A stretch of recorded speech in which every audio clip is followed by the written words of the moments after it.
Back to DAL season. Oh Lord, I've already forgotten. My 5. apologies. Season 5. 5. Thank you. Yes, we're gonna My regular mic is season way too week loud. 3. I am Power of the Storm, joined by the lovely Hans. He's also going to be our producer and observer for tonight, so he has a very large work ahead of him. But to start us off, we are going to be our first and only match of the night. It's going to be a match between Eevee and Cursed Ascension. Now, real quick, I just want to talk a little bit because I realized my mic was like way too loud. I turned it down and I just want to like see the audio levels so I can fine tune it. Should be fine. I just hope I won't be like breaking anybody's eardrums when something interesting is going to be happening. Sorry, this was for production purposes. I did not want to cut you off. Go ahead. You're good, yeah. So we're going to be having a very nice match tonight. We have the first team, Eevee, going to be going up. They are currently 2-0, not dropping a single map against Old Man & Co. and Valkyrie. Done a very good job to get here so far. They were looking very dominant. We're expecting to keep up their dominance going into this next series. And also, Ascension are technically haven't dropped a map as well, but they are 1-1 because they did forfeit a series to Team Mystic. But they also did beat Old Man & Co. in 2-0 fashion. So again, technically they are 2-0 when it comes to maps they've actually played. So we're expecting this match to be at least very decent. They both beat the same team, Old Man & Co. And Old Man & Co. were looking pretty okay during the actual tryouts, or I guess quals to get into the league in the first place. So considering they both were able to beat them, we're expecting good things to come out of both these teams. But right now, Eevee, they are fighting for that flawless series record, whereas Curse Engine, they're just fighting for that flawless map record. But either way, these teams have a lot to fight for, and we're expecting a good match out of them. I am absolutely expecting a lot out of these teams. People might see the title and think to themselves, who is Eevee? And I think this could be like an interesting question to answer because, once again, if you're unsure or wondering, this is going to answer a couple of your questions. So, Eevee, they were Escape Velocity. And so their like gamertag extension would be like .ev. And so I am not exactly sure what happened. I'm going to hazard a guess that the core roster left their org or something like that. Because now they're like truly Eevee, as in the Pokemon Eevee. For what it's worth, I mean, they're still the same players that went through qualifiers and everything. It's not as if like we had a disband and another team replacing them and taking like the now free spots. So it's always interesting because it's kind of a balancing act. I'm totally talking out of my butt because I have no idea what truly happened behind the scenes. However, having like a set roster, having a set org to help you out can be really useful because the org can, for example, provide you with a coach or resources, anything of like parallel or in the orbit around the players. They need a good support staff in order to be the best players they could be. And a pickup team or just a roster just like that usually would have a bit less of a support system. Once again, purely hypothetical, but this is in theory like the few pitfalls I could see if you were to leave your org for no good reason, which once again, I'm not saying is the case here. Yeah, unfortunately, we just don't know all the information, but at the very least, they are going to be here. They are showing up, going to be ready to come and perform. So we will hopefully be getting underway fairly shortly. Shouldn't be too Still long. waiting on some of the teams to join. But in the meantime, we are going to be going ahead and taking a look at the map bands. First map we're going to be going to tonight is going to be Chalet, where Eevee are going to be starting on attack first, followed by Curtis Ascension pushing over at the half. And then for the second map, which we are all, again guaranteed to see is a best of 3, it is going to be Oregon with Eevee also starting on attack. So far we are mostly looking at Eevee attacking and then following up with them defending. But for the final map, if it does go to a decider, if you will, is Clubhouse, where Eevee will be starting on defense and Pistons will be starting attack. So we're going to be seeing a lot of Eevee attack. Who knows how much of defense we're going to see from them. But we're going to have to hope they are able to perform as well. These 3 maps are usually considered to be defender-sided. So you will see Chris Ascension have the advantage for the most part, but maybe they will be able to show up and perform on attack. Maybe that is their preferred side. Baron, that's We'll fucked.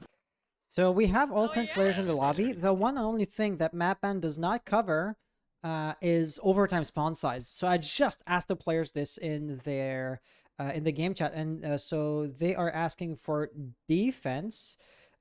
So Curse Ascension being on orange, that means that blue team Eevee would attack first, both at start and on overtime. So with that being said, I am ready to start. Are the players ready?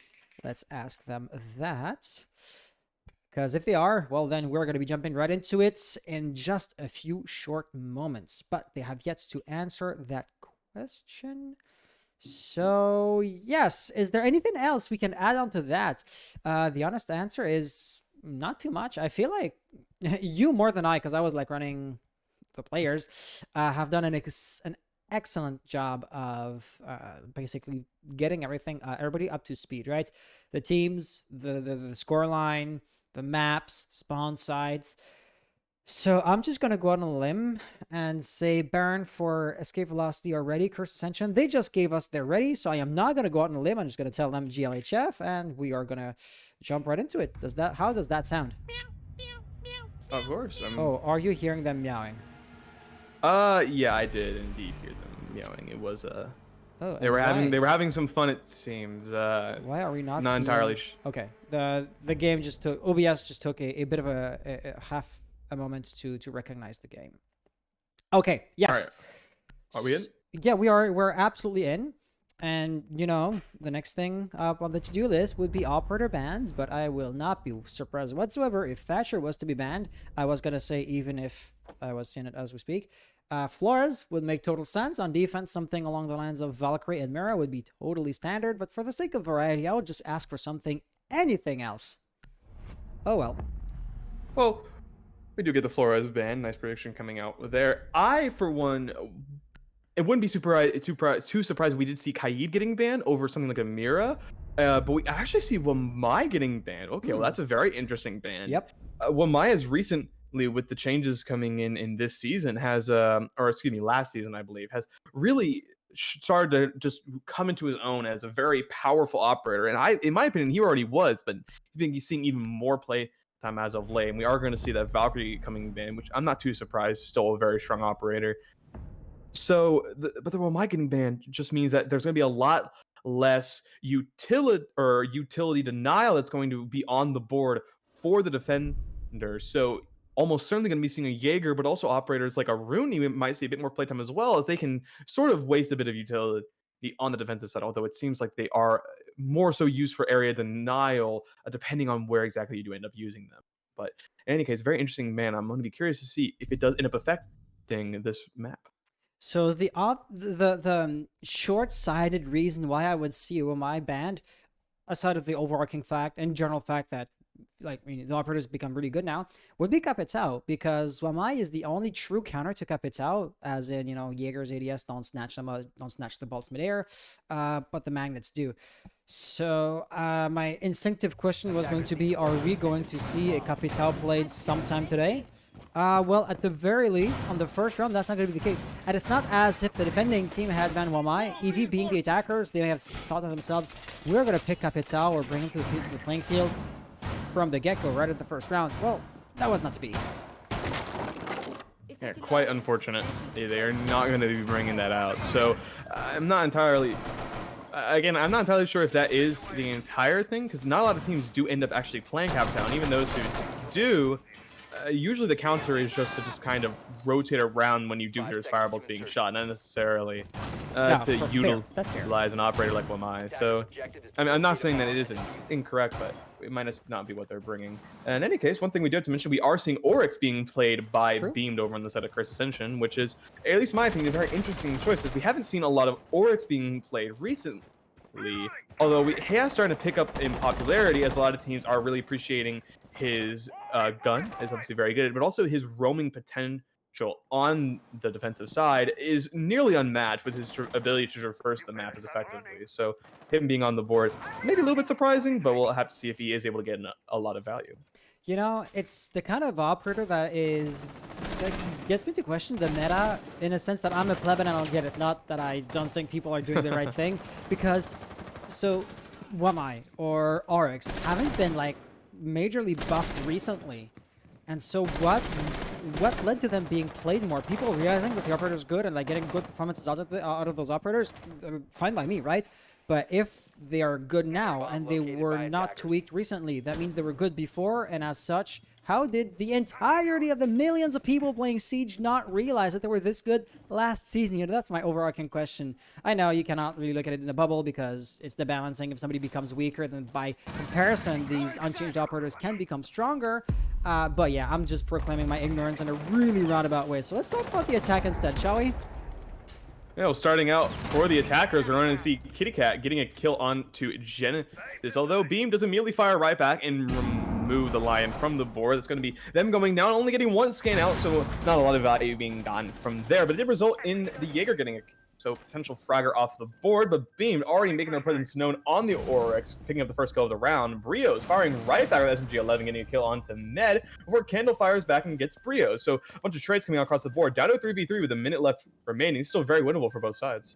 Is Shipai looking for that smoke detector? Because I gotta say, this insistent beeping is starting to get on my nerves. Why don't you just shoot it down? Actually, shooting down kill might be a better use of their time, and it looks like this is going to be the to-do thing, or the top one thing of their to-do list. Wow, English is hard. Living was with Beam, last one alive. I don't expect Kill to be revived, so the immediate push is likely to happen. 38 seconds left on the clock. The attack can and seemingly will take half a moment to drone out. I mean, every operator has some sort of intel at their disposal. Jackal, Iana, and Hibana still has like the one drone left. Looks like you don't really need any kind of intel. If the guy you're looking for ends up firing, gets a kill. Diffuser not being planted. 18 seconds to go, but Beam has lost a lot of health in the meantime as well. We do see Kale finally going down. The charge forward is met by Candle firing right back and killing Beam. Very nice rotational work there to be able to shut down the player playing inside a bathroom. Unfortunately for them, they probably should have just reloaded their submachine guns, continued on with their fight. Still a pretty good job, though, to get the kills that they were able to get. I'm a bit surprised that Jackal did not track them. I'm assuming there weren't any tracks anywhere around for them to be able to scan, because I would have very easily given away the position of him inside of that bathroom. But nonetheless, they are able to still win out the round, so good work to them. And now, Curse Ascension, they are going to change things up just a little bit, I believe, by bringing them a Lucy, which I don't think they were bringing last time. Just to be sure, I am not actually sharing. That's why. Because you mentioning like the operator picks and the spawn side, that kind of stuff. The replays are showing, so it's on me. I didn't screen share the replays with you, and it's gonna be the first time that you get to see those new and upgraded replays, because they no longer overlap with each other. It's small. It seems tiny, but it legit took me like 2 years to figure out how to pull that off, so I'm proud of myself.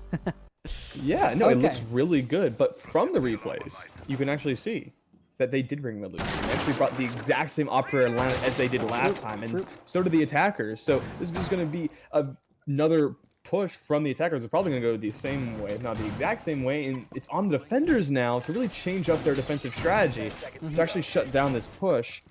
And I'm not a big fan of that. I think that's a very bad call, because now the attackers, they're just going to do the exact same thing again. And it already worked one time before. Why not? Chances are it's going to work again. I mean, everybody knows the Far Cry reference. Doing the same thing over and over again and expecting different results would be insanity. So just another way of saying, Curse Ascension, though they pick the same operators, they have to swap something up. And it's not going to be their setup and playstyle. It really is going to come down to execution in a way. Just the one round of sample size that we have to like historical data suggesting that Eevee would win this round is like small. Gun scale is still to be determined, right? But so far it looks like Kitty is gonna get yet again. I want to say the first blood was that no Beam got the first pick last round. My bad. So yeah. First blood for the attackers. So far, looking very good for Eevee. Curse Ascension, if they're slipping, now is like the time to I mean, pick yourselves up, because don't keep on slipping like that. This is gonna add up and be a big mountain to climb out of if you are trying to win the round after, you know, a hypothetical, I'm gonna say 3v5 situation.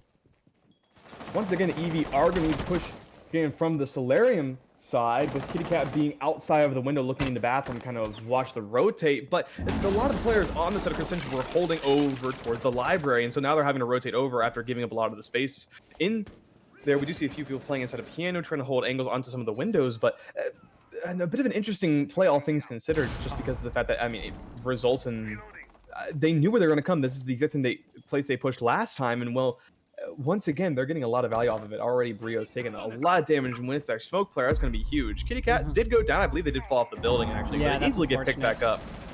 And so, yeah, now with Beam going down and Candle getting a nice pick there, 5v3, this is looking very winnable for Eevee here. So what we're seeing is kind of a repeat of last round, specifically, like you mentioned, right? The attack playing the exact same angle, being like Solarium.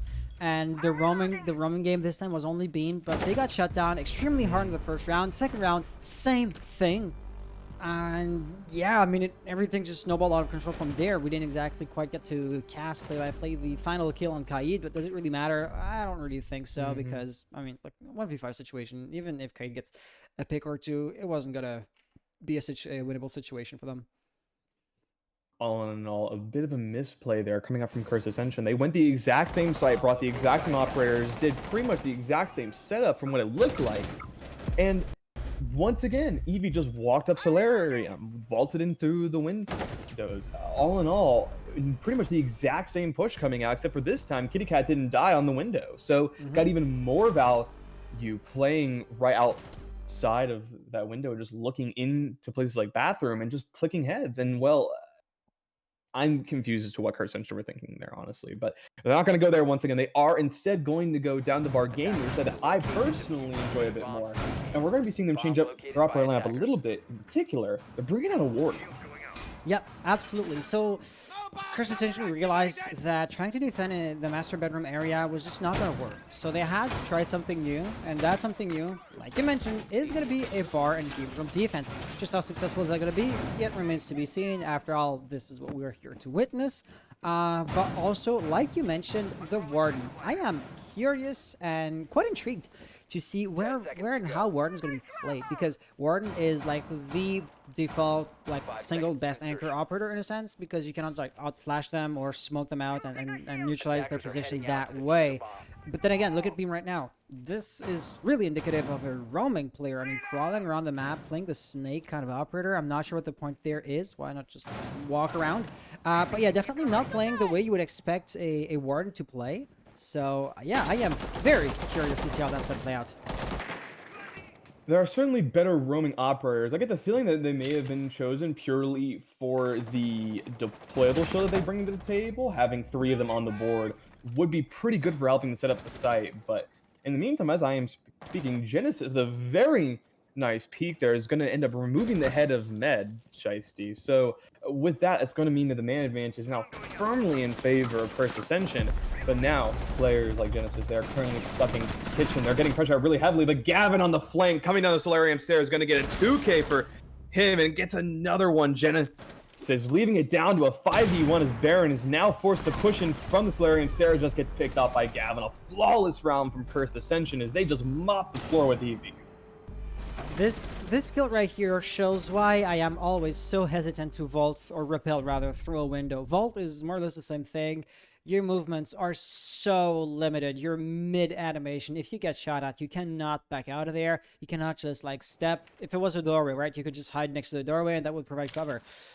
So the repel especially makes so much noise. The movements were so predictable, and yeah, what can I say except Hibana Baron like kind of paid the ultimate price, which was the expected outcome. So under pressure, I get that people don't need to think straight, but this is like a simple mistake that I just wanted to say may have been easy to avoid otherwise. Fortunately, in that scenario, there might not be that much you can do, but at least I do agree that it may not have been the best course of action. Hopefully, we will see Eevee learn from their mistakes of last round, which really was just not checking their flank. They have operators like Jackal and like Lion, which are both really good operators for helping to clear out roamers. Lion in particular helps you clear out roamers you know are there, but Jackal helps you figure out that they are there in the first place. And well, considering that's what you got shut down by, it's a little bit disappointing. And well, we are going to see the defenders on Ascension actually head down to base. Going to be holding Wine Cellar and Snowmobile Garage. We'll have to see how well they do defend this site, as a lot of people consider this site to be a bit of not necessarily a bad site, but just one that can be quite difficult to hold if you know how to attack it. So you do see Oryx coming out once again, as well as a Goyo and the Aruni once again as well, kind of round out the team and fill in a couple of the gaps. I feel like everything that, you know, before the actual gunfights start happening, everything that could go right for Curse Ascension seems to be going right. Eevee does not seem to be too aware of the defenses, or they don't seem to be too used to attacking that side. Maybe because people rarely defend it, so then you rarely need to practice attacking it. By that, I want to mention that, I'm sorry if we're missing kills here, Electroclaws are here and there. This means the main garage wall is not electrified, not reinforced, not protected whatsoever. I do not see any reason why Baron wouldn't open it up just for the principle of the matter if they had that intel. So it looks like out of sheer habit, they're going to force themselves through, you know, a backside push, which truly just may be the wrong thing to do. Considering that they do only have Baron on that ace, which does not bring a whole lot in terms of getting multiple walls open, or at the very least getting multiple angles into the wall, my guess is that either they don't know, or they are just simply going to be holding them for the future to get open the other walls into Wine Cellar. As I was talking, however, Candle did end up going down. The Ion off the board is huge, as they no longer have that recharging drone, so to speak, and also those frag grenades, as well as being the top fragger on the side of Eevee. That's going to be huge, as well as Genesis getting another kill, killing Ned as well. So for the two entry players off the board for Eevee, Curse Ascension in a really good spot to take this round. Yeah, I mean, we're seeing Curse Ascension due to Eevee, what Eevee did to them 2 rounds ago, basically. Anything is still possible, right? Kitty or anybody else could just pull off a hero play, but the odds are starting to stack against Eevee. 3v5 situation, timer down to a minute, and they haven't even started breaching into anything, really. And, you know, you don't want to just blindly peek into the doorways, because that's the most predictable thing ever. And yet, this truly seems to be what they're going to be going for. So, pre-firing is the only defense that they have at this point, which is why Shapai is going to think better. And there you have it, Baron just now realizing that this wall was not reinforced. But yeah, 38 seconds left on the clock, and just now starting to breach into bomb site. This is likely going to be a last-second rush, which may or may not work, but I'm just going to say things are not looking too bright, especially since the roamers are still up and they're still going to be an active threat. You cannot focus all of your energy into a push if you know there are going to be people in your back. 15 seconds left. They're going to start pushing in now, and they get 2 very impactful kills. As well, they're going to start pushing up a 2v3, a variable winnable situation for both these players. Gavin's going to get 1. The diffuser starts to go down. This Baron has to stick in, and Brio's going to get the final kill to close out the round. A very nice work coming out there to be able to secure that round. And, well, now it's going to be tied up. They were able to take the first 2 rounds. Eevee were in a very dominant fashion, all things considered, but so far, Curse Ascension, they have fired back, winning the next couple of sites. But now, Curse Ascension have to once again go back up to Master Bedroom Office, where they previously looked pretty weak. So the question is, will those 2 previous rounds fire them up and give them momentum to win this one, or are Eevee going to once again stomp right through them? I'm kind of surprised to not see them go Kitchen, though, because granted, Kitchen is like not the best side in the game, but it would usually be considered more or less like a tertiary site, and considering they just went and won on what would otherwise be considered the 4th site in the map, why not go for the third, you know? It still has a pretty decent way of defending it, which is basically played through the vertical. So at this point, you could argue that the defense of the kitchen is somewhat reminiscent of the way you would hold into master bedroom, because this is where you want to deny access to the attackers. But hey, yeah, for their sake, I just hope Curse Ascension are going to be doing things different than on round 1 and 2. And so far, is my memory foggy, or were they truly not bringing a frost? Because if that's the case, well, already here is going to be a difference between the previous rounds. And with any luck, that might just be the one thing they needed to win around here at the top floor. They were not. They were actually running the Oryx last time they decided to head to this site. And while the Oryx did get a couple of kills in the first round, they pretty effectively shut them down in the second. So seeing this frost come out here to just make it a bit more difficult for the attackers to actually get in through those solarium windows, I think is a really good adjustment. And as well as the deployable that is brought to the table, brings similar value to an operator that we saw Beam playing 2 rounds ago in that of the Warden. So I'm not sure if that is entirely why they are bringing him in for the deployable, but at the very least, it is going to mean they have it on the board to potentially use if it ever does get used, so they're sitting in inventory. They will be able to make those jump-ins a little bit more difficult, but it seems like Eevee have actually adjusted and are now doing a library push. Yep, you just gotta update your playstyle a little bit. However, it looks like Beam is still gonna be expecting the push.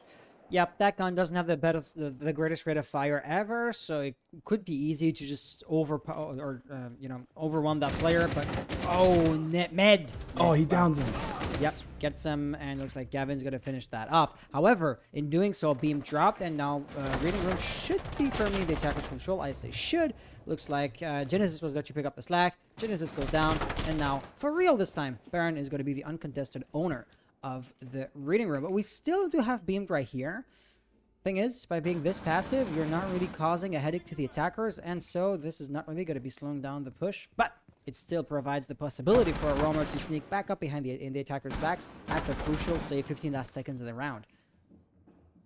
Minute 30 left remaining. They are still roaming downstairs. We do see players like Shapai trying to push down here and maybe pick off someone. Some vertical is going to come through, and it will result in the kill happening. Baron, very nice work there, utilizing those breaching rounds. Just get that round. Just get that wall open. And so with that, down to a 3v3. A minute 15 left on the time banks. The wall still not been open yet, as they do not have a way to get it open fairly easily with the Kaid claws still being on the wall. And smoke nades are going to come out to eventually saw any pushes coming in, but for the moment, they're just going to try to use that vertical from below to actually get the claw. It seems like it's in a bit of a hidey spot, however, and Shapai cannot find it. They are trying to ping it, trying to see if they can maybe figure out where it is, but if we saw a couple rounds ago, was actually hiding up in the rafters. So looks like they are going to be able to find that. Wall is going to remain closed, and they're going to have to try to push in from somewhere else. Oh yeah, you mean the like the support beams in the ceiling, right? Yes. Yeah. Yeah, this is going to be pretty hard to figure out for Shapai from underneath, and it looks like, Jackal is going to be actually just bailing out of there with 30 seconds left on the clock. If it doesn't work, you have to go for a plan B. But by its sheer definition, plan B has less chances of succeeding, so let's see how that goes. Jaeger ADS, this is the worst way of losing not 1 but 2 Tic Tacs. Oh, no. However, the wall is eventually going to be breached. Baron goes down. This is onto a frost mat. This is so unfortunate. And Shapai to Kale. Now, Candle, last one alive, has a nade. Could potentially get a free pick like that, but no, it's going to be a frag and a refrag situation. Curse Ascension showing us that they were not defanged and they are still going to be able to win around here or there, especially at the top floor. This was important. Was important arguably for both teams, because at this point, the orange team, that is of course Curse Ascension, they have won 3 rounds in a row, so you could start to mention a bit of a momentum going for them, and momentum being so important in Rainbow Six Siege. Curse Ascension are really going to want to have this momentum last for as long as they can make it last. And now Curse Ascension, they're going to be heading down to Bar Gaming, where they're bringing the exact same lineup, I believe, that we saw them bring last, and they did end up going down here. So, excuse me, because of that, it now means that Eevee, they know what they're going to be running into. They played it a few rounds before, and they got shut down very, very heavily.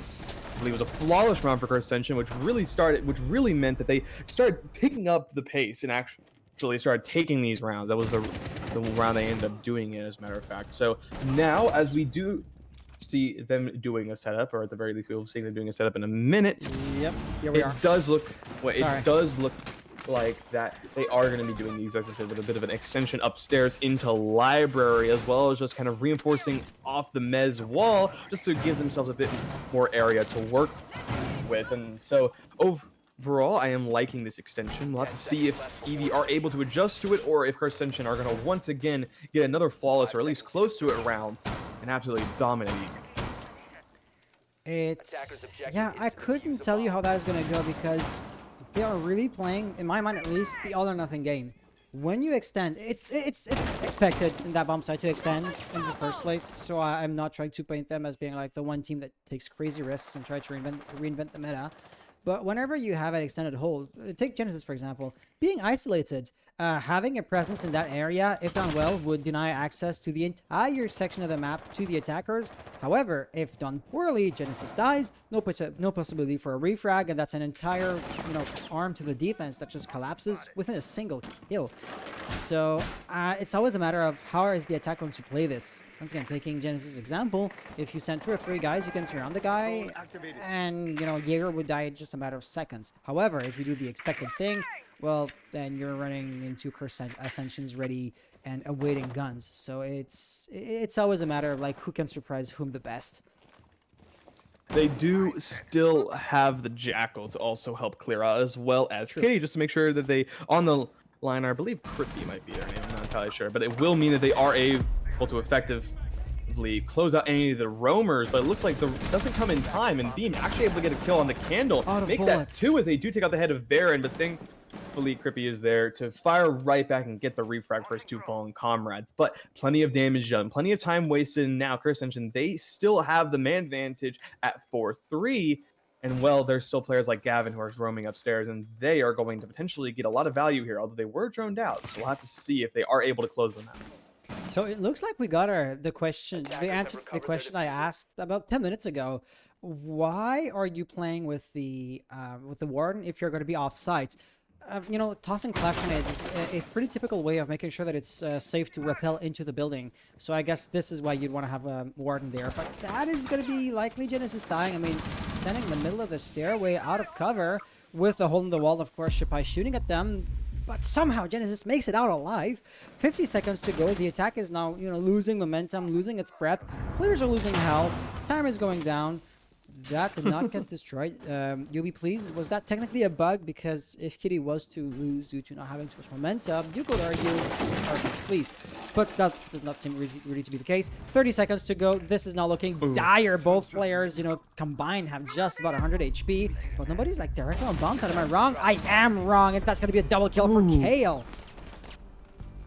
Very nice work there to pick up those final 2 remaining players, hearing them walk in the side, and then being able to react in time, those that spray control, or not exactly spray control, but the ability to just know where the 2 players are pushing from. Very nice work from Kale to secure that round, and with that, it's going to be the half over. Ascension, despite looking a little bit rocky on the first 2 rounds, are able to fire right back and win 4 more in a row to take that half 4-2, and now it's going to be Eevee's turn to defend when they're at the disadvantage, obviously. But 4-2 is nothing to scoff at, especially on attack. This map is defender side after all, and they're going to be heading to kitchen dining, a site we haven't seen so far. So with that, we do make the full site rotation.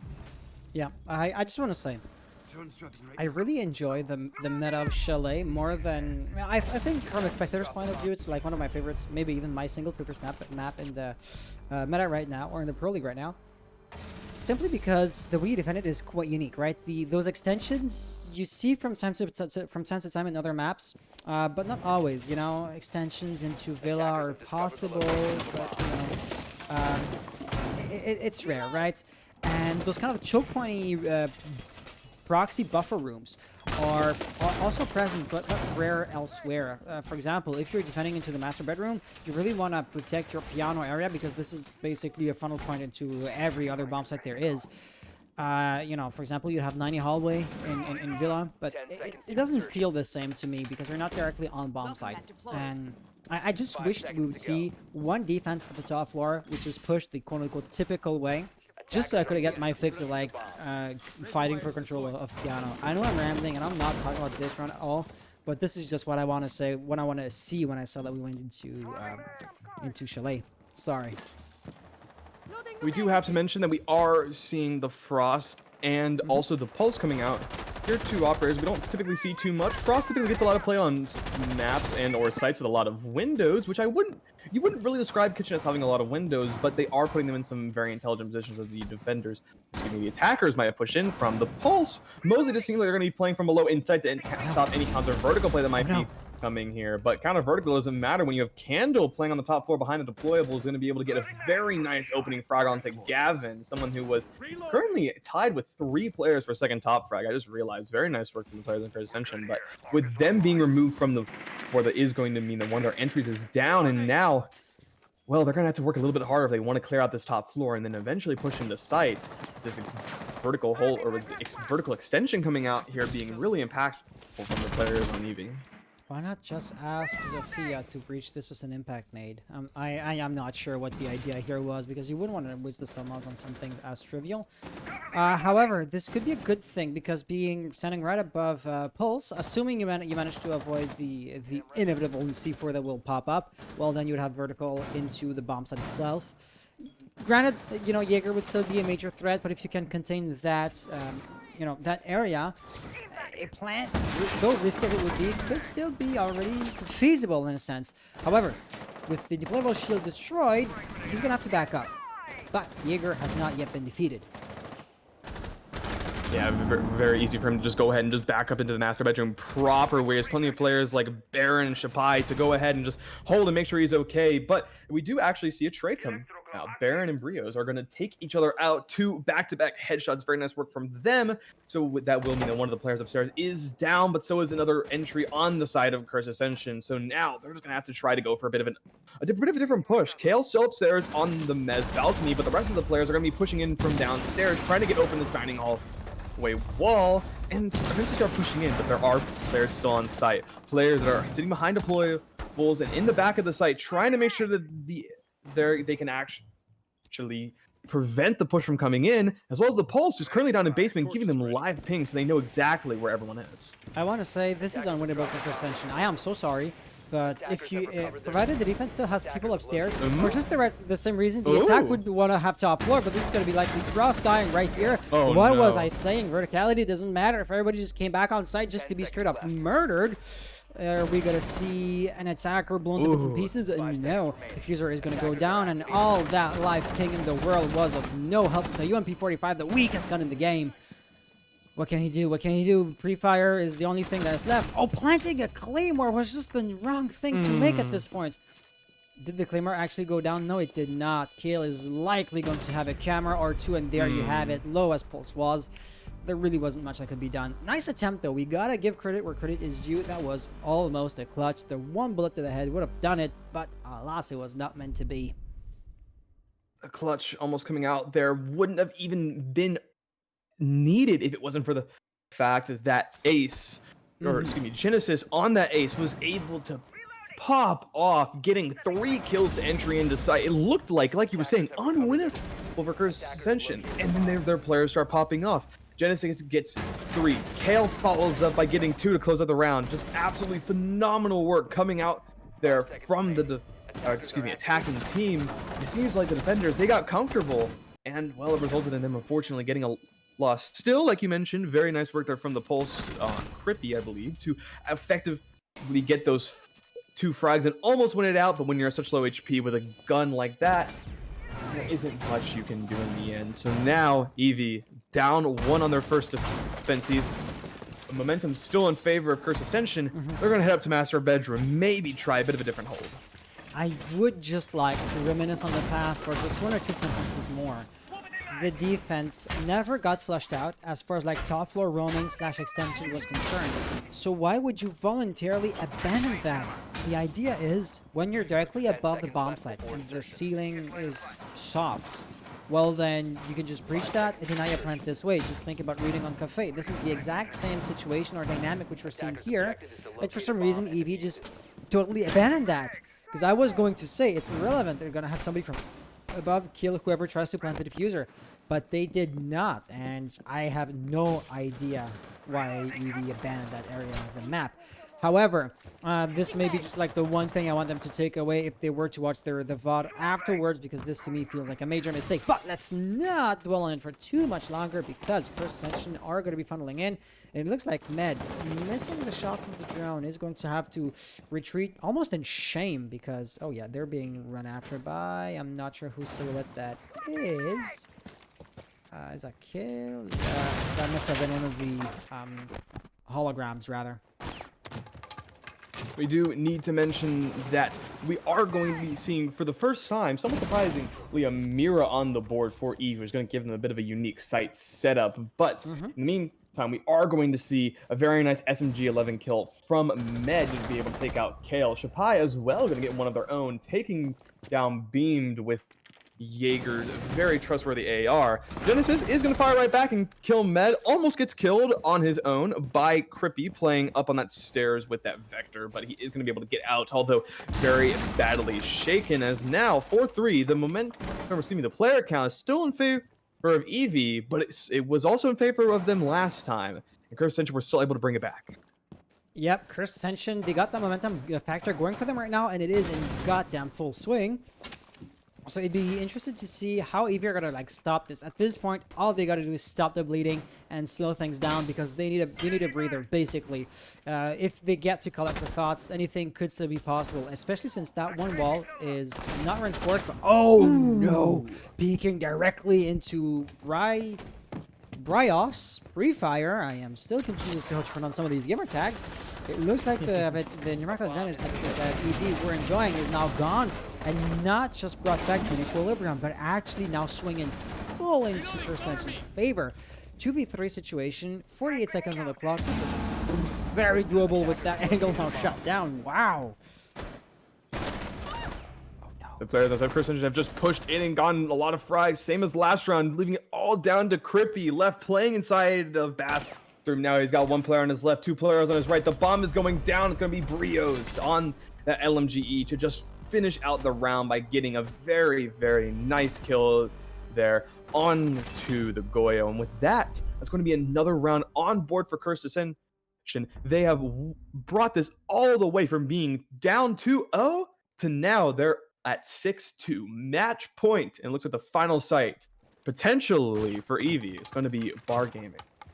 So the one good news on Bar Gaming is that Eevee has yet to defend this. And why do I say this is a piece of good news? Well, they have not yet shown that they're unable to defend it, right? Advantage of surprise still stands, as in if they were to try Master again, since this is what we just defended, well, Curse Ascension would just think to themselves, okay, we know right off the bat where the roamers like to hang around. We know right off the bat which walls are going to be reinforced, which aren't. Mura, for example.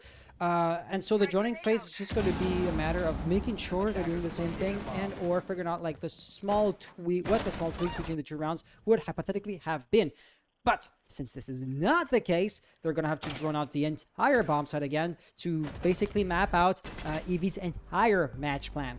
So yeah, a good thing all in all for Eevee, even though they're digging deeper and deeper and deeper into their preferred bomb sites. So this can also put Eevee on a bit less of a comfortable situation than they would otherwise have been. But this is all hypotheticals. Remind me, I am totally amnesiac. Do you rather prefer to be play-by-play or analyst, Storm? Power of the Storm. Yeah, no, I was just thinking for a second. I really can't say I prefer either or. I'm mostly just do whichever one needs to be done. So Gotcha. We haven't casted together too much, so we're still like getting in the groove of things, I feel like. of course, yeah. But so far Although it's been pretty good. Yeah, I do believe we are doing a pretty good job so far. And speaking of doing a pretty good job, that's what Curse Ascension is doing right now. 6-2. Still crazy thing about just watching them make those very, very obvious mistakes on rounds 1, or at the very least round 2, and ended up costing that round pretty heavily. But they fired right back, so all the more respect to them. Now they are going to be doing a bit of a solar push coming up from Trophy and then working their way around, trying to see if they can clear out the players that might be playing inside a place like Piano Room. Fortunate, yeah, I guess, for the players on Eevee, no one was there, so now they're going to start clearing out this top hallway, as well as clearing out Library itself. So now they have a lot of work cut out, so they should be able to get it with a decent bit of time. but it is going to cost them pretty dearly unless the attackers can really start to get something done here pretty quickly. I have to say, looking at the current positioning, things are looking as strong as they ever will for Eevee. Because, I mean, look at where Shipai, look at where Kitty and Candle are positioned. There's no easy or cheap way to outflank them or, you know, just sneak up on them from any unexpected angle that you could think of. So as long as those shields stay up, as long as there's nobody that peeks into a like dumb free fire. Oh, like Shipai seems to have done just now. Kitty, same thing. Oh no, Candle now has to fall back, and this is going to be top floor control for the attackers. There's no sledge, there's no butt, but you know how it is, right? They want to let death rain down from above. The attackers are going to have just that happen to them, or for them, I suppose. But it looks like, you know, the one or two people that could have done a number on the floor, once again, in the absence of a buck and a sledge in the first place, are now done and gone. Baron, last one alive. Baron's got a clutch. If that smoke does not pull off 1v3, this is going to be map rather for Curse Ascension, and this is exactly what happens. Wow, that was fast. A very, very quick site rush after getting that top floor control. They were able to just rush onto site very effectively, getting their frag and just winning their gunfights. Not much that the players on the side of Eevee could do, but with that is going to be map. As you mentioned, Curse Ascension take that 7-2. Massive. And well, if that's what we're going to be seeing, if we're going to be seeing more from them in the next map, this might end up being a pretty short series overall. But we are going to be going to a short break before we end up seeing that second map, which will be Oregon. So if you want to see how the potential ending of this series goes, stay tuned. We'll be right back. However, I will just put a small, teeny little damper on this, because if the players do not ask for a 5-minute break in between both maps, it's just going to be a matter of like me updating the map and like the spawn sides, and we're going to be ready to go right out, you know, directly.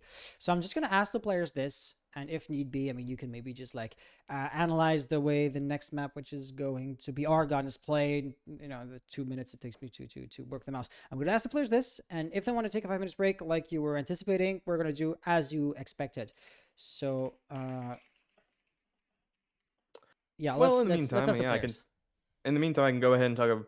Absolutely. I can go ahead and talk a little bit about or again, obviously, it is a map that is played a bit similarly to Chalet in the fact that you typically have a core that is staying on site, and then you have some players that are roaming, but there aren't a lot of off-site extensions, really, barring some sites like Kid's Bedroom, for example, where you extend obviously into Attic, but that may not be an extension, more or less just holding a hallway that's like right outside of site for the most part. So essentially, just because of the fact that that is how it usually ends up playing out, we obviously see this map being more defender sided, and so I'm expecting Curse Ascension to have a very good time, as they did look very dominant on their defense after those first 2 rounds.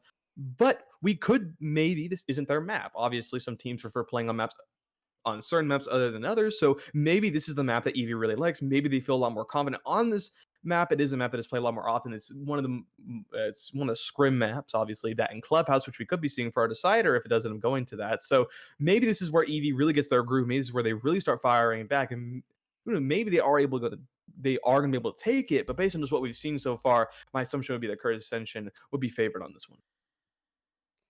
All right, so I didn't exactly specify it outright, but you probably were able to tell from my facial expressions. We're not going to be taking a 5 minutes break, and so the map is going to be Argon. You mentioned that. I am merely repeating myself.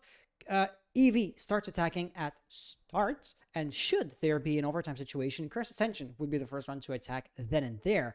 So I'm going to ask the players if they're ready, since they did not ask for a 5 minutes break, and since, I mean, Moss is already running, everybody's already in the lobby, I suppose they are going to be ready right now, except if somebody like went to the bathroom in the meantime, because yeah, Curse Ascension are ready. Eevee are still not giving any signs of life. So operator bans. Why don't we talk about expected operator bans? For example, we did not see a mirror ban last time around, and it was kind of interesting to see how she was brought into the master bedroom area. So it's always the question of, was one operator like super annoying, and would you want to target ban them for the next round? As I say this, Eevee are ready, so instead of asking hypothetical questions, let's jump right into it, as the players also screaming to the mic. I believe you heard that. Yes, I did. And well, to answer your question regarding the operator bans, I'm expecting to see the exact same operator ban lineup on attack as we did previously. Thatcher and Flora, just two very powerful operators on this site. But when it comes to defense, I'm expecting us to see a Valkyrie, as again, this is one of the more powerful maps that Valkyrie can be used on, but also I am once again expecting to see, like I mentioned the previous time, a Kaid being banned or a Mira as well, which depending on if these teams do have Mira strats in their book, may or may not see any playtime, but it didn't really matter for Ascension. They were able to pretty easily roll over the players on the side of Eevee without really utilizing it. You know what? You got me curious here. You just mentioned Oh. that you feel like Valkyrie is about as strong as she's going to get on this map specifically. What kind of observations is this assumption based on? Well, for the most part, one of the things that's very annoying about Valkyrie is the fact that you are able to throw her cameras outside and then use the intel to run out. And while they did try to implement a change into this map that would allow them to be able to shut down or prevent them from or not into this map, but into the game itself, they did end up delaying that until I believe the mid-season reinforcements. That is when it's planned on coming out. So because of that, you could still throw them outside, and because of that, Valkyrie is just able to get so much value. And the fact this map is very there are a lot of long hallways, especially near that bus, and there's a lot of places where you can just kind of throw cameras. They can't really be spotted, but you can get a lot of intel off of them. Just for reasons like that, I believe that this is one of the more powerful maps for Valkyrie in particular, and one that I wouldn't be surprised if she was banned on. We actually do see her getting banned, but also we do see Ying and Wamai getting banned, which is quite interesting. The Wamai ban, not so much. We did see him banned last time, but the Ying ban, we didn't see Ying get played at all last map. Correct. So yeah, the idea of, is this kind of a target ban because Yang was like so annoying, so we don't want to play against her a second time in a row? Well, no, like you mentioned, Ying was not played. Period. I gotta say, Ying, I feel like she's underappreciated because toss the flash and you know the right angle, and it's like really an OP flash grenade, right? So you're gonna have basically a free pick. Just make sure that the vulnerable blind player does not enjoy like somebody else covering them with any kind of cross angle. But you know, this, say roamers for example, cross angles to make sure they don't run away, and then you know toss in the flash grenade, and that can be it. But yeah, we're talking hypotheticals. She's not going to be here, and she's underappreciated. I would have loved to see her from time to time. I feel like Ying has been played less and less in the past few seasons. Like there was a time where she was never OP or a staple of the game, but she was still, you know, a constant presence in the game. I feel like. Fortunate. Despite how much we may like the Garrison to get played, she will not. She has been banned. So now as the round begins, or excuse me, as the actual round proper begins, the attack phase, if you will, we are going to see Curse Ascension. We need to talk about the side step a little bit. They were once again going to be seeing Beam playing on that Oryx, and this is a map where I have seen Oryx get played a bit more frequently compared to other ones, as there are a lot, and I mean a lot, of hatches, which we do know Oryx can, of course, jump through, and so because of that, we may actually see that happen in the match, and be able to rotate her around, the very least, be a nuisance and stall a good bit of time off of the attackers, who, for the moment at least, are going to be pushing from small tower and making their way up shower corridor. Yep, this map really is going to be interesting. Do note that since Curse Ascension won their 7 rounds in a row on the previous map, if you were to just tune into the stream, well, the fact that we didn't take a 5-minute break in between the two maps would make it so that Curse Ascension are still, to some extent, going to be enjoying, you know, the hot hand that they had from their previous role, to put it that way.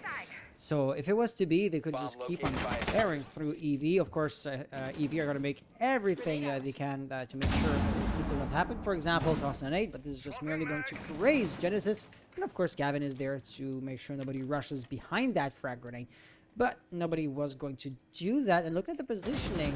Yeah, I was going to say, it looks like they kind of know what the defense is, and they're kind of trying to isolate and suffocate them, so to say.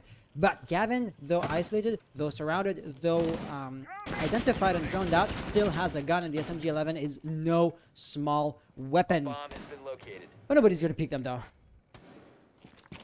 For the moment, at least, they are going to be able to hang on. There potential for them to rotate back down the site when the time does come. But for the moment, at least, minute 10 left in the time bank for the attackers to push into site. And Beam is going to go ahead and just remove the head of Shapai. Very nice work there to be able to get that kill. And well, that is now going to mean that the advantage is squarely in favor of Curse Ascension. Once again, they are looking very dominant in this map, and Eevee, well, they're going to have to come back from this one. Players are going to be outside in the window, and Kale is going to win that 1v1, just peeking onto that window and getting a very nice headshot kill there. And, well, Med's going to have to start picking things up for his team. Getting a kill onto Gavin going to be huge, removing that player playing inside a server room and bringing the man count a little bit closer to being in their favor. But still, 30 seconds left remaining. Curse Ascension still have the man advantage with Kale going down. This is now looking very winnable for Eevee.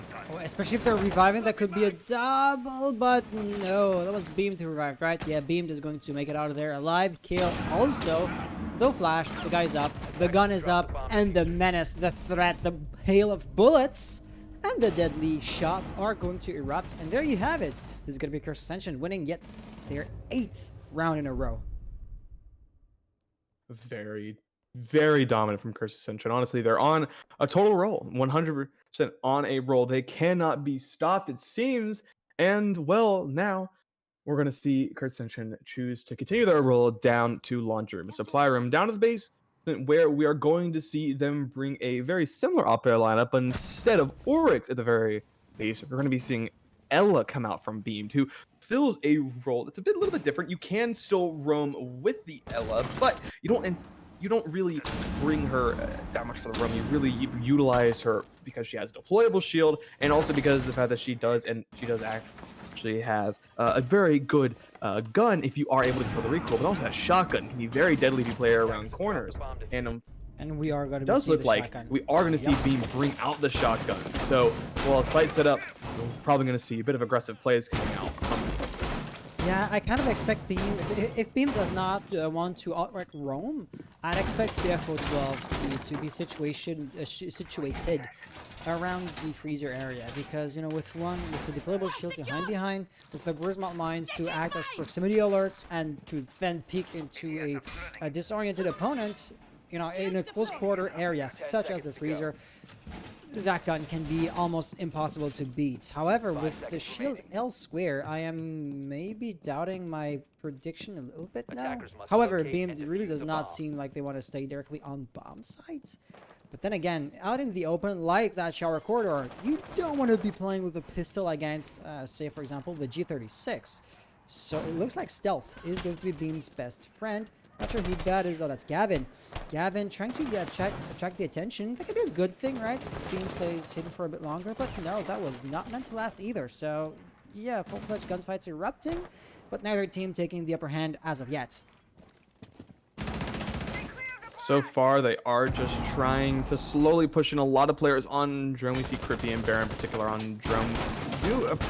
We see something on the other side of the wall. Free Fire comes in. They haven't exactly found anyone, but I believe they do know that Beamed is currently inside of showers. The rotate is made. They were able to actually make, and they do have the ping as to where they are, and they're just kind of getting closed out now. A lot of damage being done onto them, and they are going to get sprayed through the wall by Shapai. Very nice work there to be able to remove the Ella from the board. They will not be a menace on that shotgun, but there are still players roaming right now. Gavin in particular, playing inside of security, the same spot that he was playing previously, except for this time, instead of being on that mute, he's now on the roamy boy himself, Oryx, which we've been seeing a lot this season. Although, at the same that, Shapai going to get a double kill and remove Gavin from the board with a very well-timed nade. Yeah, I want to say this was a poor executed roam game. I mean, for real, right? Stuck in showers, you know where the enemy is going to be coming from. This is going to be a small tower, and if they were to be chilling with their backs against the wall or even through the window, the shotgun couldn't do anything at that range. So, why would you just do that? Gavin saying, stream how, tell me. I did not see that nade, unfortunately, so you're going to have to look at the match replay files. I love this R6 feature. There's no way this was the real deal, but oh no, bullets! This is the problem with the tiny magazine. To balance, you know, the crazy rate of fire, but, you know, both these factors put together make it so that after just a second or so of fire, the mag is going to be totally empty. You better hit your shots from the get-go, which Pryor unfortunately did not do. But a closed and enclosed corridor is perfect to slow down the push if you got the toxic blade at your disposition, which Briar does. But with that being said, Briar now in a 1v5, now 1v4 situation, it's going to have to pull off an ace and 4 more kills to win this round. After that, Ordinaya planned for 30-some more seconds. That was not going to happen. Of course, Eevee is going to stop the bleeding at last. This was important for them. Very nice drone work coming out from the players on E. The active pings were just on the players playing in sight and on the roam game as well. Speaking of that roam game, it is worth mentioning that that was the exact same roam setup that they had in the previous round when they were holding upstairs. They had that downstairs extension into kitchen and server room, which, well, they were able to get a little bit of value. But this time, Eevee, they knew how to attack it, and they're able to shut it down. We saw that very effectively. All 3 of the players on the roam just got absolutely demolished, and they didn't even know how, but it was mostly from just good drone work and a very similar attacking round coming out, or excuse me, a very similar defensive hold coming out from the defenders. So with the momentum no longer in favor of Ascension, they've stopped the flow of blood that was their 8-round winning streak. Now the question is, what are they going to do to try to bring it back in their favor? So in short, the roam game has to be better thought out. Simple as that, right? Beam cannot go into shower corridor again. It's just not going to work out. Because aside of that, you know, Gavin got taken out by a nades, and you know, a nade, just like a natural assault, if done well, is a free kill, something you can protect yourself against. So stay more mobile, I suppose. But given, you know, proficient flank watch from the attackers with a gun, not just a drone, this can be, you know, easier said than done. If I was to take Beam's POV, are you going to run straight into showers? Please do not, especially considering the time, right? The attackers have already spawned, so it's hardly the time to start to get a roam initialized. And yeah, they're not going to do that, so I am glad to see this. You know, for example, here, Classroom. If you get droned out, it's going to be pretty vulnerable, but if you don't, the potential for surprise is 100% there. However, hoping that the enemy does not drone you out is hoping for your enemy to make a mistake, and good teams are just not going to make this kind of mistakes. I say this as Med could have just been murdered through the ceiling, so maybe they still do make mistakes.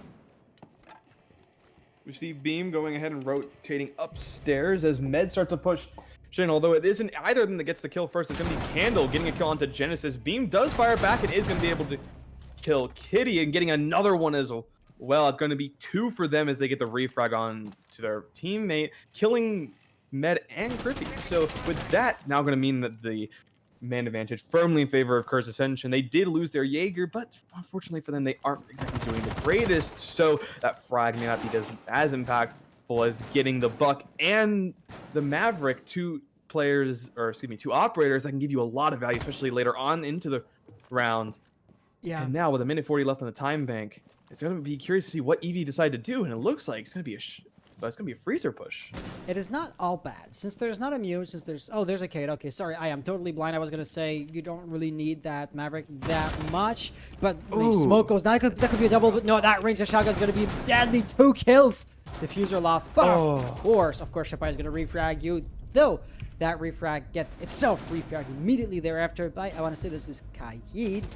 And yeah, that kill was pretty easy to hit. And so I would not have expected anything else out of that kill cam. Well, that was that final push into freeze was the exact opposite. They didn't drone at all. They just walked in and face checked. And well, unfortunately, face checking an Ella shotgun isn't exactly the best scenario for you to have to deal with.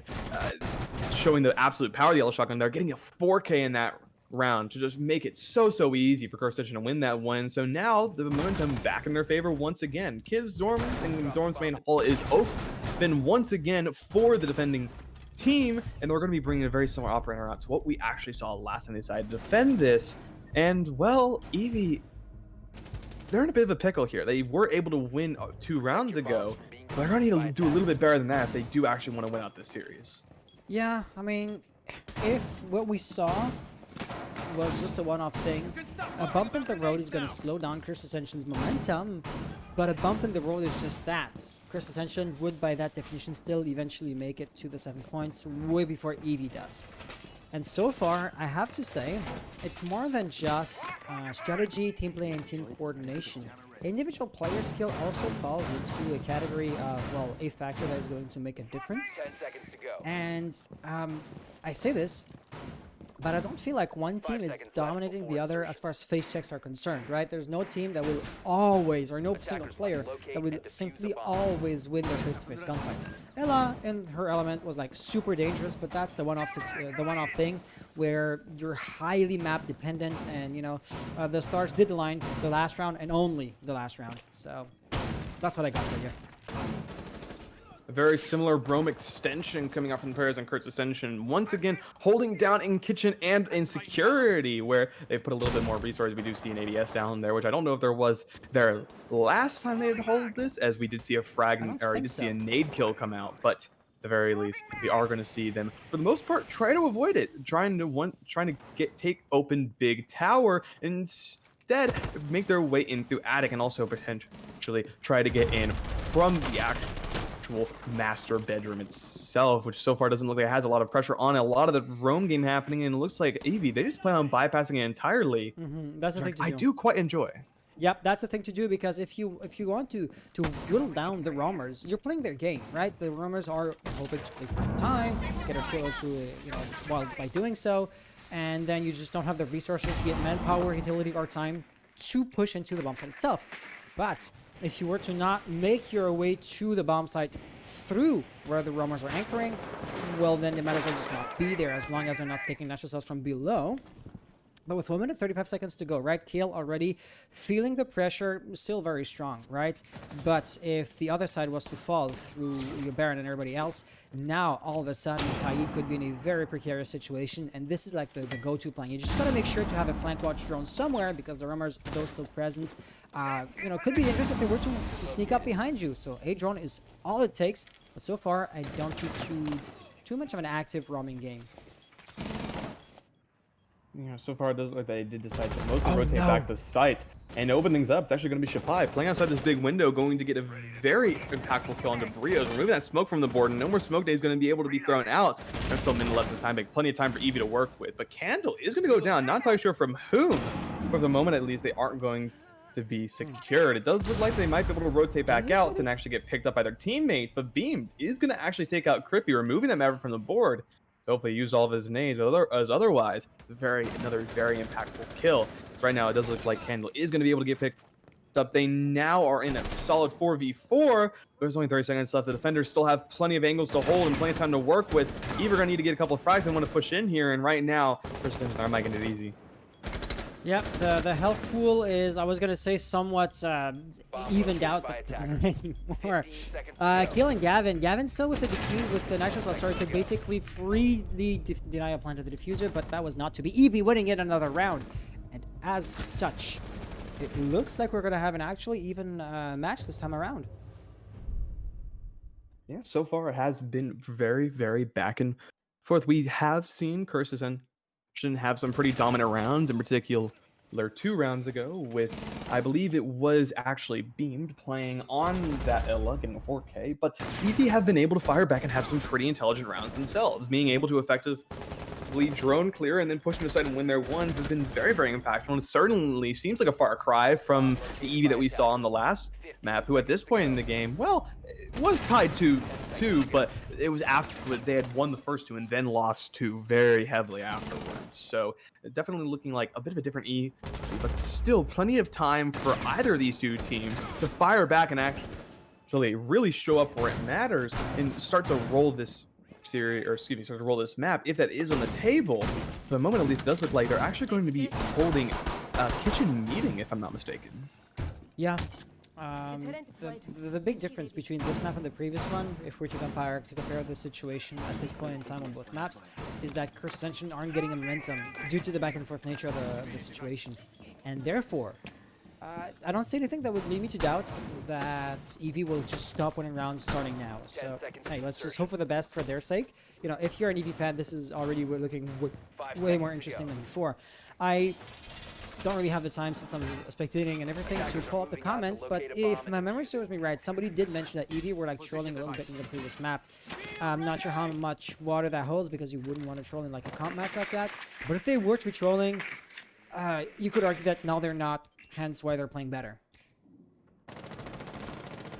Certainly is up for debate as to what exactly is happening, but 30 seconds off the clock. Not a whole lot has happened. It does look like, however, based on the positioning of the players on the side of Eevee, they are going to choose to attack Master Bedroom once again. They do have Creepy on the Maverick to potentially get open the wall from Big Tower, but in the meantime, we're actually going to see Candle open things up by removing Gavin from the board, and Beam's going to get down by Med, who's just spraying through the wall. It doesn't look like they actually know, or it looks like that Droming wall they actually do know. So the pre-fire through the wall is going to come in, trying to see if they can maybe secure the kill with a nade going to be thrown in, just make sure they actually do secure it.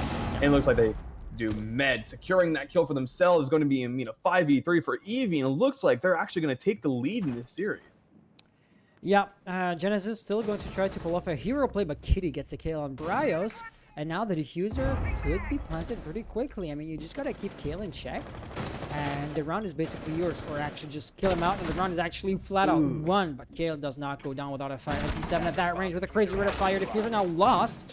Of course, since Kale has left the floor entirely, recovering it shouldn't be too hard. But this is definitely going to put a damper on the push. And their hero play, and the adrenaline, and the hopes are all going up versus Ascension. Shapai kind of getting hurt on Med's nade. That is slightly unfortunate, but not the end of the world. I feel like Kale actually knows he's got diffuser. So, this is seemingly very doable for Eevee, for Curse Ascension now. Not one outright, but certainly doable. Have to be one of the most amazing comebacks I have seen recently. A 1v5 clutch to win this out. He is in the position to do so, but they do spot him out, utilizing the Iona clone, and he will end up rotating over to the main lobby. Actually breaking down the barricade on the split wall, is going to go ahead and get in and find the kill onto Med, but Shapai, who's playing right behind him, is going to find him and get the frag. So unfortunately, while he does get a 3K, it isn't enough to secure the round. And with that, the Eevee, they're going to take the lead for, I believe, the first time in this map. Correct. And yeah, and so now they're the ones in the driver's seat, potentially looking to take this half 4-2. It would be doable for them. This map would still be considered defense-sided though, so statistics, except if like I'm wrong and the meta has changed since. I mean, for context, for the people listening at home, I play so little, I didn't even play my full 10 games of ranked last season. So I may be out of touch, you know, running the league, running production, running cams. You don't really need to be too closely in touch with the meta to do that kind of stuff. It's more of a caster's thing, and I'm not casting as often as I used to. But yeah, so this map, as far as I know, is still defense-sided.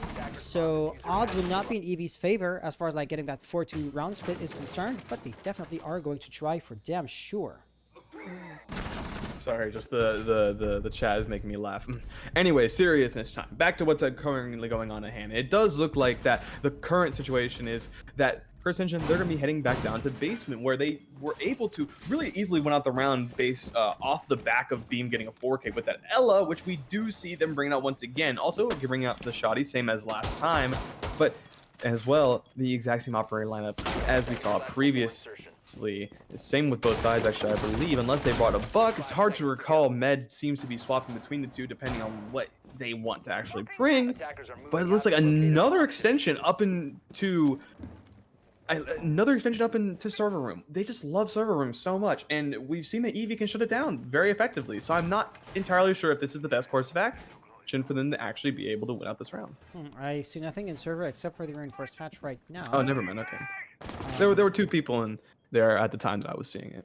Yeah, it always depends on how you want to play it, right? Because you could be extending and just like hanging around without providing any reinforcements or utility or resources in a very broad sense, because those reinforcements, ADS devices are better utilized on bomb site itself. You know, somebody could still anchor in the server room, say Beam, once, you know, they get spotted out, you know, running back there to have to keep an eye on the white stairs could make sense, right?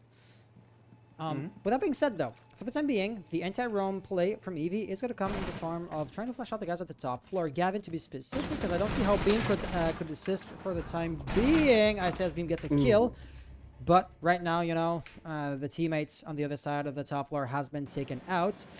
Is there a hole in here? There is not a rotation hole, but just, you know, peak holes. Okay, this is still going to be slight. Oh, this could be huge. This could be huge. And it will be huge. Beam actually gets the pick with a triple kill in total. Baron now last one alive. This is looking dire. And I don't even think they realized that Genesis was over there. But well, Genesis really won't even get a chance at getting that kill. Still, Baron low as all heck. I don't really see how Baron could pull this off. 2 flashes remaining, so if you were to utilize them well, okay, yeah, you could maybe, rush a helpless opponent. But the flashes are so unreliable that I truly do not believe that Baron is going to actively use a flash to kill somebody like that way. Well, recently the flashes have been changed to actually be a little bit more reliable. Now, no matter if you're looking at them or not, they are going to flash you. So we might actually see them being used, but considering that they are just a single bullet will take them down. They're going to need to just pre-fire everything, actually win this one out. The power of the Elo shotgun, not confirming the kills just yet, but it did end up doing just enough damage to leave them so low that they're not even going to risk trying to contest a smoke nade that might be extending outwards. Instead, they're going to just rotate around all the way over to, I'm assuming, Freezer. It does look like they are going to be going there, yes. So I'm going to have to deal with someone else. Smoke does still have 2 smoke grenades they could just stall this round entirely with, which is probably what I would say is an intelligent move, but these players seem to be playing a little bit aggressively, so they might want to actually try to go for the kill here, and it will cost them as Baron gets a headshot kill onto kill. Very nice work there, and now it's down to a 1v2, but Smoke still alive and for their final smoke nade. It will dissipate very late, but it looks like if they even peek it too close, they will get picked off. So now they are going to try to see if they can find the head of the smoke. 15 seconds left. The smoke nade is still there. We're going to have to find 2 in about 10 seconds. They end up pushing through. Rise of smoke dissipates. They're taking it slow. They're trying to check their angles, but they don't have the time left. They end up trying to free for anyone who might be there, but they're not going to have enough time left. They do pull out the sidearm in the end, but it doesn't matter. Genesis actually securing the kill at the very last second and finishing off the round with Ascension tying up this half 3-3. So 3-3 it is going to be. Still, considering that the map is defense-sided, Eevee, I would argue, won the half. Certainly could be the case. It was definitely very nice work for them to be able to make it 3-3. The rounds they won were very impactful. So certainly no disrespect to either of these 2 teams. They both did a very good job. But who knows, maybe you're right. Maybe now they are going to be on the fence at 3-3. The fact they were able to get 3 rounds will make it a bit more in their advantage. But we'll have to see if Ascension are going to be able to have another dominant attacking half like they did in the previous map. But to be fair, Ascension didn't really get to play that much. I only got to play 3 rounds of their potential 6 on their attacking half. So we don't really know how. We haven't seen all of their performance. What we did see was very dominant. We'll have to see if they are going to be able to bring it out again, or if Eevee, if this is their time to shine. And so let's take a look at what Eevee are going to be doing. I will sound like a broken record because R6 is still going to be R6 no matter how deep the sandbox goes. Because let's try and spot the differences between how CA defended the sites and how Eevee defends the sites.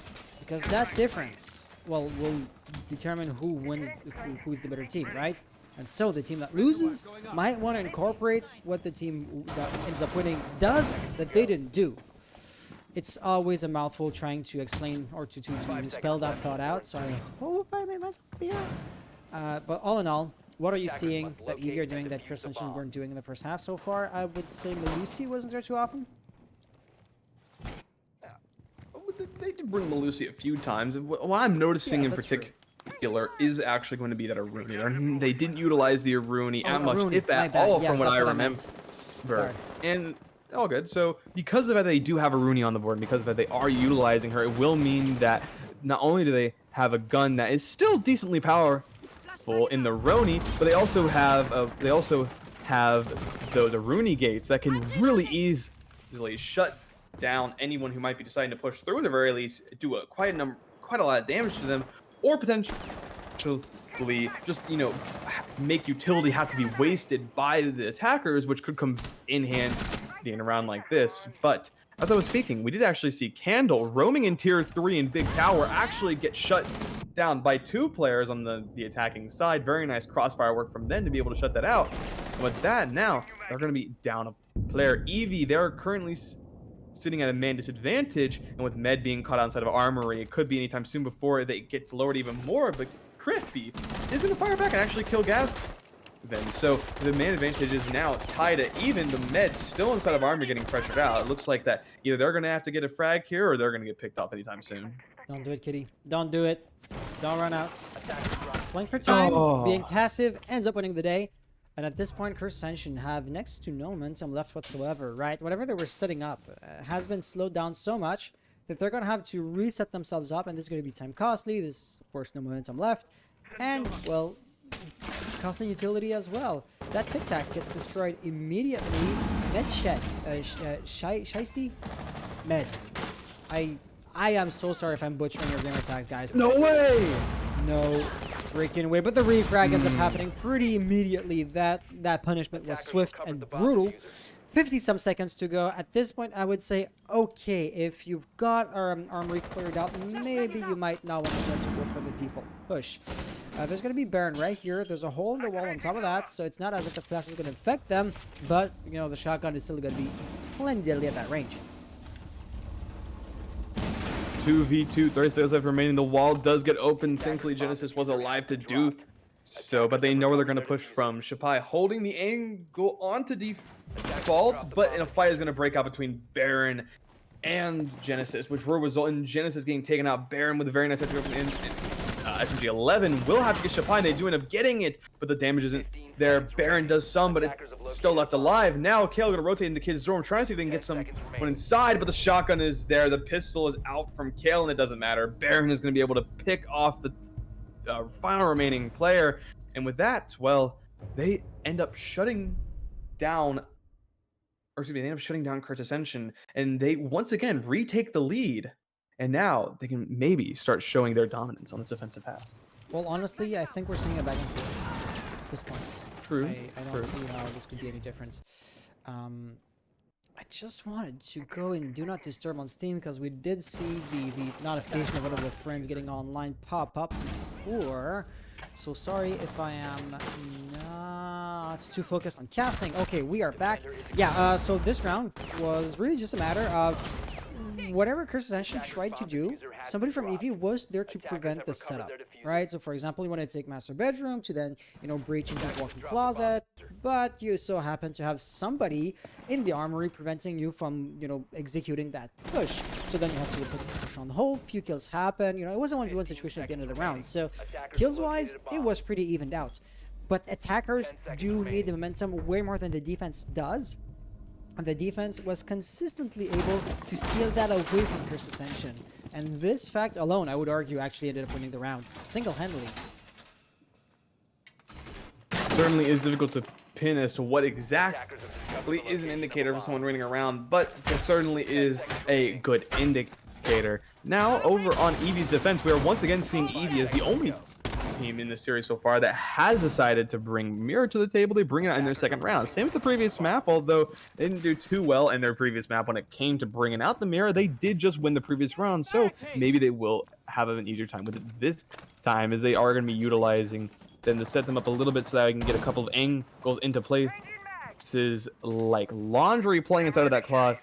We'll have to see if that does end up working out for them, or if they do end up getting shut down with their R inside of there. But they do also have a bit of a heavy roam coming out there as well. A couple of players playing up in tier 2, or excuse me, not tier 2, sorry. We've got a player upstairs side of Kid's Storm that the attacker's going to have to worry about as they do start to push into the map proper. And I do not believe Shapai has been droned out. So the attack Kurt's Ascension isn't going to know that Arun is there. And by extension, they aren't going to act on said intel, which will give the advantage of surprise to Shapai, leave it intact, and give them a lot of chances to do something really interesting with that. But with that being said, Genesis already starting to basically knock at the OBJ door, and the thing is, it's Ace, right? So if Ace was to lose the gunfight in an unfortunate way, well then you would lose your hard breach. Not all of it, because you still would have Maverick, but this is still the kind of operator that you truly do not want to lose so early on in the round.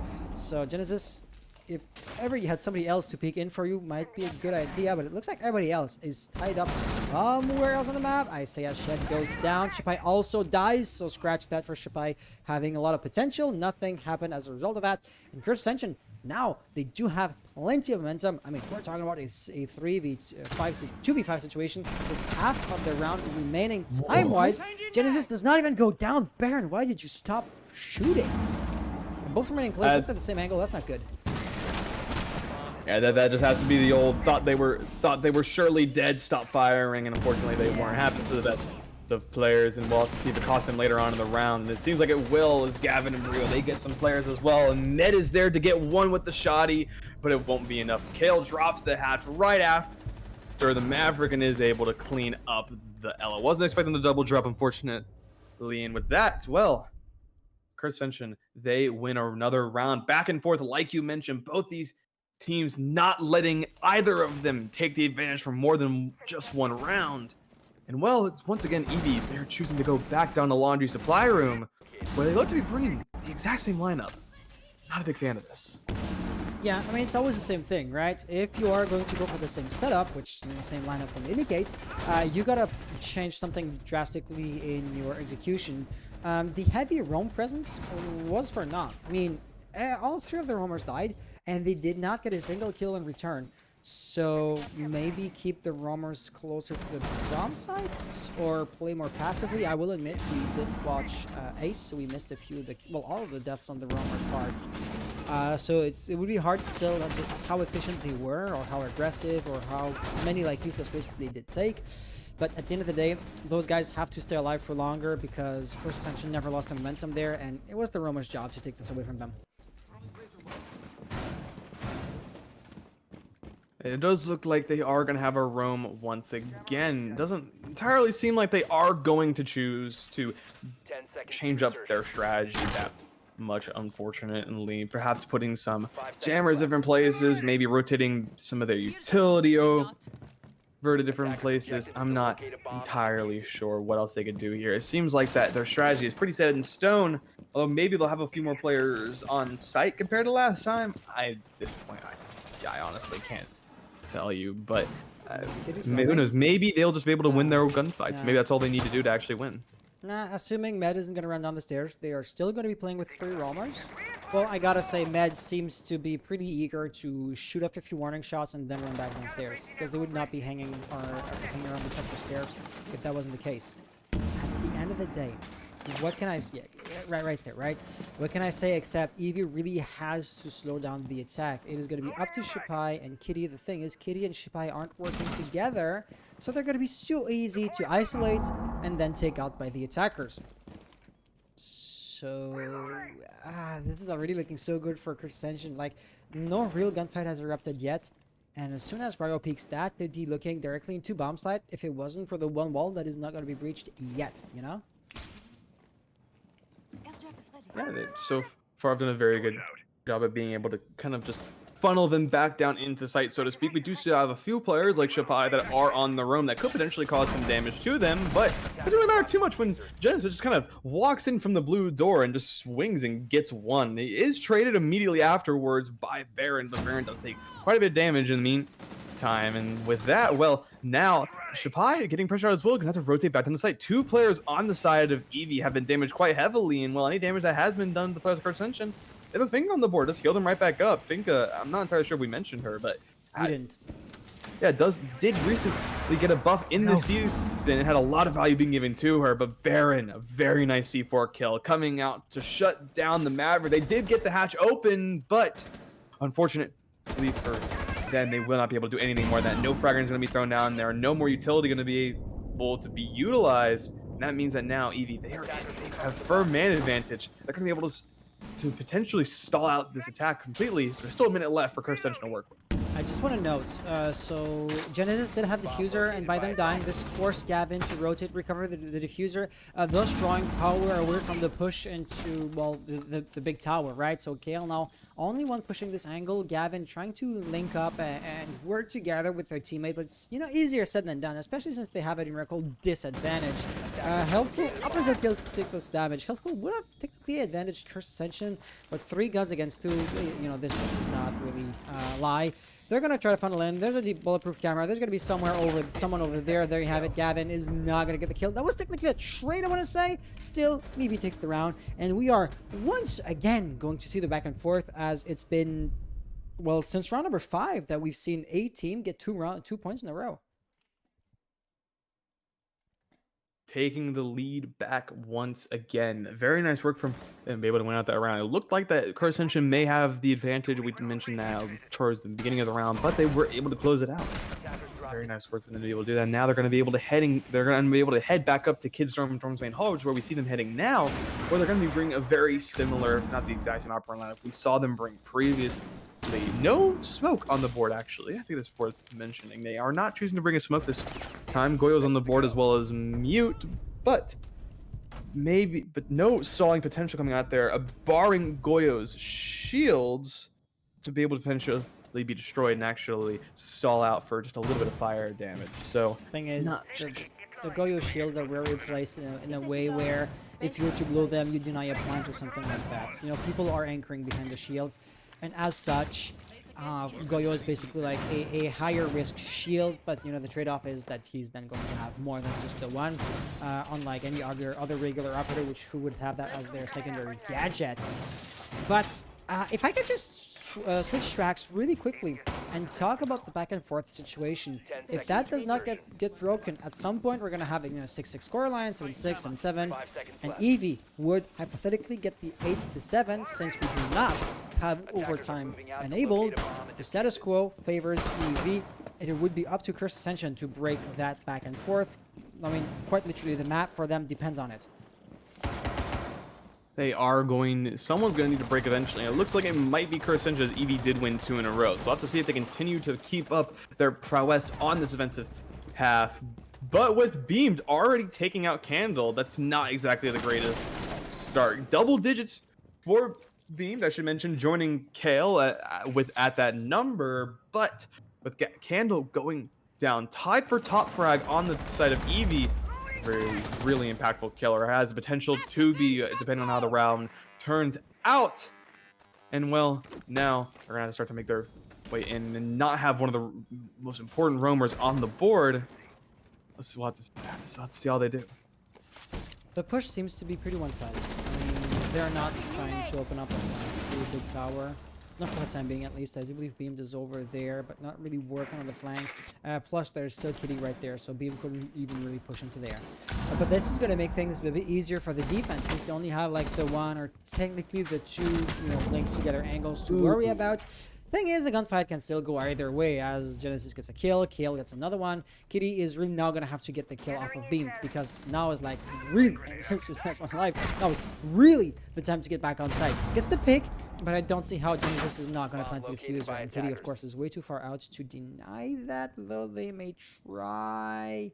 Yeah, no, not even being proactive enough in that regards. So 1v4 situation, diffuser planted, back and forth. Going on for yet another round, as I truly do not see how Kitty could pull this off. 30-some seconds to go, 4 kills to have, taking a lot of damage. Even if Gavin was to die, the rate at which Kitty takes damage is just not sustainable, and there maybe is going to be the final kill. No, Kitty takes the win on that one. But still, 13-some seconds to go if you want to have time to defuse the diffuser. And of course, at some point, Gavin or somebody else was going to get the kill off of that Goyo. Very nice work being able to shut him down. It was going on a bit of a tear. Unfortunately, though, there was just too many angles they had to check, and, well, you can't check all of them. So with that, they are going to be able to win out the round, but actually, it looks like we're going to have a pause come in from Cursed Ascension. A tactical pause here, which seems to be... I'm not entirely sure if this is the greatest use of tactical pause. Typically, you do see those being used after, a tech pause, actually. So it looks like a bit of an issue on the side of Cursed Ascension. They do want to try to fix that up, and it actually looks like Genesis will be leaving. So I will not post a message stating they get 90 seconds and coaches are allowed to unmute themselves. Game crash. Okay. It's unfortunate. So yes, this is going to have a bit of an effect on momentum, but nobody truly had momentum before, so I say as the stream deck seems to be suffering difficulties. So yeah, I do not know how long we're going to be standing here, however, but for sure, both teams are going to have a bit of a breather. Nobody had the momentum, nobody thus is going to lose it, but they are going to have time to, without their coaches being involved, talk about what they want to do. Of course, and, a good time to kind of reevaluate how you want to go ahead and play this, specifically Eevee, how they want to try to hold this top site. It looks like they're bringing the exact same opera land that we saw last. Never mind, this is a caster's curse, I guess. Rather than say that, we'd see the Aruni on Med swap over to Castle. So it looks like they're going to be utilizing that Castle to just make it waste a bit more time on the side of the attackers to actually get into the side, at the very least open up places like Big Window and get some angles into the site, making it a bit more difficult for the defenders to kind of rotate around if they get caught out of position. So I quite like this pick. I've think that overall, in terms of viability of guns nowadays, I think that Castle has a little bit of a worse gun compared to the Roni, but it's not by much now after the recent nerfs to the Roni, just reducing that ammo count as well as making that vertical recoil even worse than it may have already, or no, it wasn't that bad, excuse me, but just making it way worse. No, almost not. Only thing is really good for at this point is just getting that one shot head shot from that first couple of bullets. And if you can't really do that, well, unfortunately, you're not going to be good for much. So utilizing this castle, which could do a very similar job of the Roni of having to waste utility as well as having to, I guess, waste the time, deny space from the defenders, but instead it actually blocks on that side as well. You could actually argue that Castle, depending on where he is used, might be better than bringing a Rooney, unless you end up putting the Rooney on like a reinforced wall. So It I'm really glad to see him come depends. out here. I feel like we haven't seen him enough this series. It really depends how you want to play castle, because if you were to just put the castle barricade on an exterior window or doorway, it's going to get destroyed so quickly. You know, the first Zofia or Sledge, though we're not really seeing Sledge played right now, you know, the first person that goes through is going to destroy it in a matter of seconds, and it's not as if you were standing there for like 15 seconds just sniping the damn thing. So I think this castle barricade is better utilized when you want to put it like in an interior doorway. The best example that comes to my mind would be on Clubhouse in the gym area. Sometimes you want to barricade off like the gym door for some reason, right? So the attack cannot just breach the exterior wall and just walk to the right side and walk in, because you don't want to be standing in the middle of the corridor to knife that castle barricade. But a comparable example on Argon does not come to my mind really quickly. So it's really more a matter of like having a slowing down utility that is also going to block bullets in line of sight. But however, if I was to give my personal opinion, I would not be surprised whatsoever if Castle was to be six picked off of in order to induce the enemy into a false reasoning. Because we, like you mentioned, we didn't exactly see Castle played before, so why now? Why the change of heart?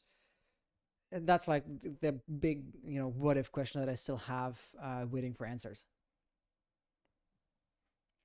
Well, I think it's just the fact that, it's been very back and forth. So you got to change something up, of course, Mm-hmm. So, at least in my opinion, that is the best course of action to really uh, effectively win out the round. Just bring something different.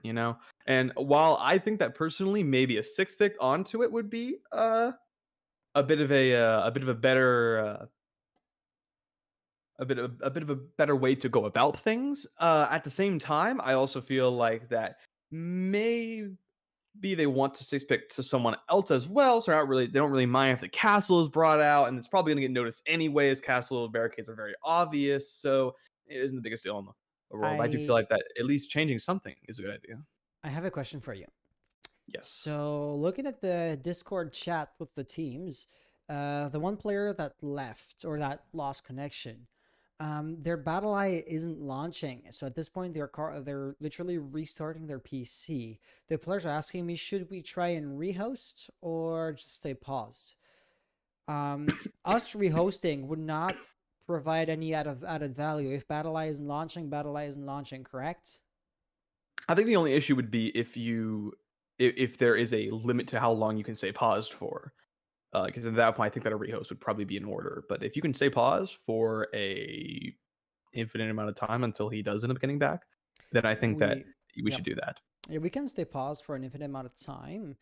The rules would technically state, I believe, that you can take up to like a 5 minutes break for like technical reasons. At some point, the match has to progress. And in that case, you wouldn't want to like recreate the lobby, because if they weren't there when the quote unquote new lobby started, they couldn't join back in, period. Whereas if it's still the same lobby resuming, they could still join in and presumably like miss only the one round or two, which would be disastrous for Cursed Ascension in that instance, because I mean the match is so tied on a full 5v5. They really will not want to play any amount of rounds in a 4v5, because that would be just enough to push Eevee over the edge and give them the map. Yeah, I think at that point you probably just call it if you can't play, especially if you can't sub any player in, depending on what the rules are. When then you don't have anyone, I pretty much just go ahead and call it. I mean, you might want to fight it out. Who knows? Maybe you will have an advantage, considering how close these rounds have been and how back and forth the series is. I mean, I would just call it, right? there. Especially, I mean, which sucks so much just because we did see Curse Ascension absolutely dominate the first map. For them to just have to throw it away Heartbreaking. just because Siege just isn't working would be devastating. I would be so sad to just know that that is the way they ended up going out. I would love to see more from them at the very least. So this map was looking really good as well, very back and forth. So hopefully they will be able to get to work. Hopefully Siege will actually work properly and Battle I will be able to install. Who knows? Maybe Battle I caught them. I'm not saying it definitely happened, but Battle I I isn't working. I'm not sure who got banned, but they're back No, they're actually. just back. So, all right, well, cool. I'm mostly joking, but it is obviously a possibility. We would have seen them But of at course, the gamer tag like pop up in the kill feed area. yes, of course. So and so got banned by BattleEye, but no. So they just gave me the ready. So let's resume, and I just want to confirm real quick, as far as I could tell, the coach, only Curse Ascension has a coach listening in the call right now, never unmuted themselves. So competitive integrity on that part is going to be upheld. So this pause. Oh yeah, Castle being 6-picked off of. I totally call that. Totally called it. I'm sorry. I see. Well, Same overarching playstyle though with the Aruni. I'm a bit disappointed. I have to be real. I do quite like Castle. I remember that. I remember that he. All right. I think at the very least that he's a very good operator of Ring. But they do decide to bring the Aruni. So, all in all, I can't say that I'm the most happy about it. But very least Eevee seems to be confident in it. So I'll have to see if that's going to actually end up working out for them. If they are going to be able to effectively win the round after just losing, bring this exact same operator lineup, or if that timeout, the fact that Curse Ascension, one of their players, did have to relog, is going to eventually result in them getting figured out, and Eevee were able to use that time effectively to figure out what their plan of, I guess, defense would be in this situation to shut down Curse Ascension's attack. I feel on a technical standpoint, Curse Ascension would have been spending their time talking about the technical glitch they were experiencing, whereas Eevee would be spending, that free time to talk about their strategy and, what they want to do moving forward. This is, only very high-level speculation. It doesn't mean anything, to be honest. But if I had to just hazard a guess and put it out there, I'd say Eevee would be the quote-unquote advantage team going out of this tactical timeout. Then again, take it for what it's worth. I am just a gold player, not worth much in the game itself. So right here, remember when Med was in here and just wasting so much time that Curse Ascension couldn't get anything done the one round? By round specifically, I want to say 8, maybe? So if we are going to be seeing a repeat of that situation, this would be looking very strong for Eevee. Just as I say this, Candle gets the kill. Med takes a lot of damage though.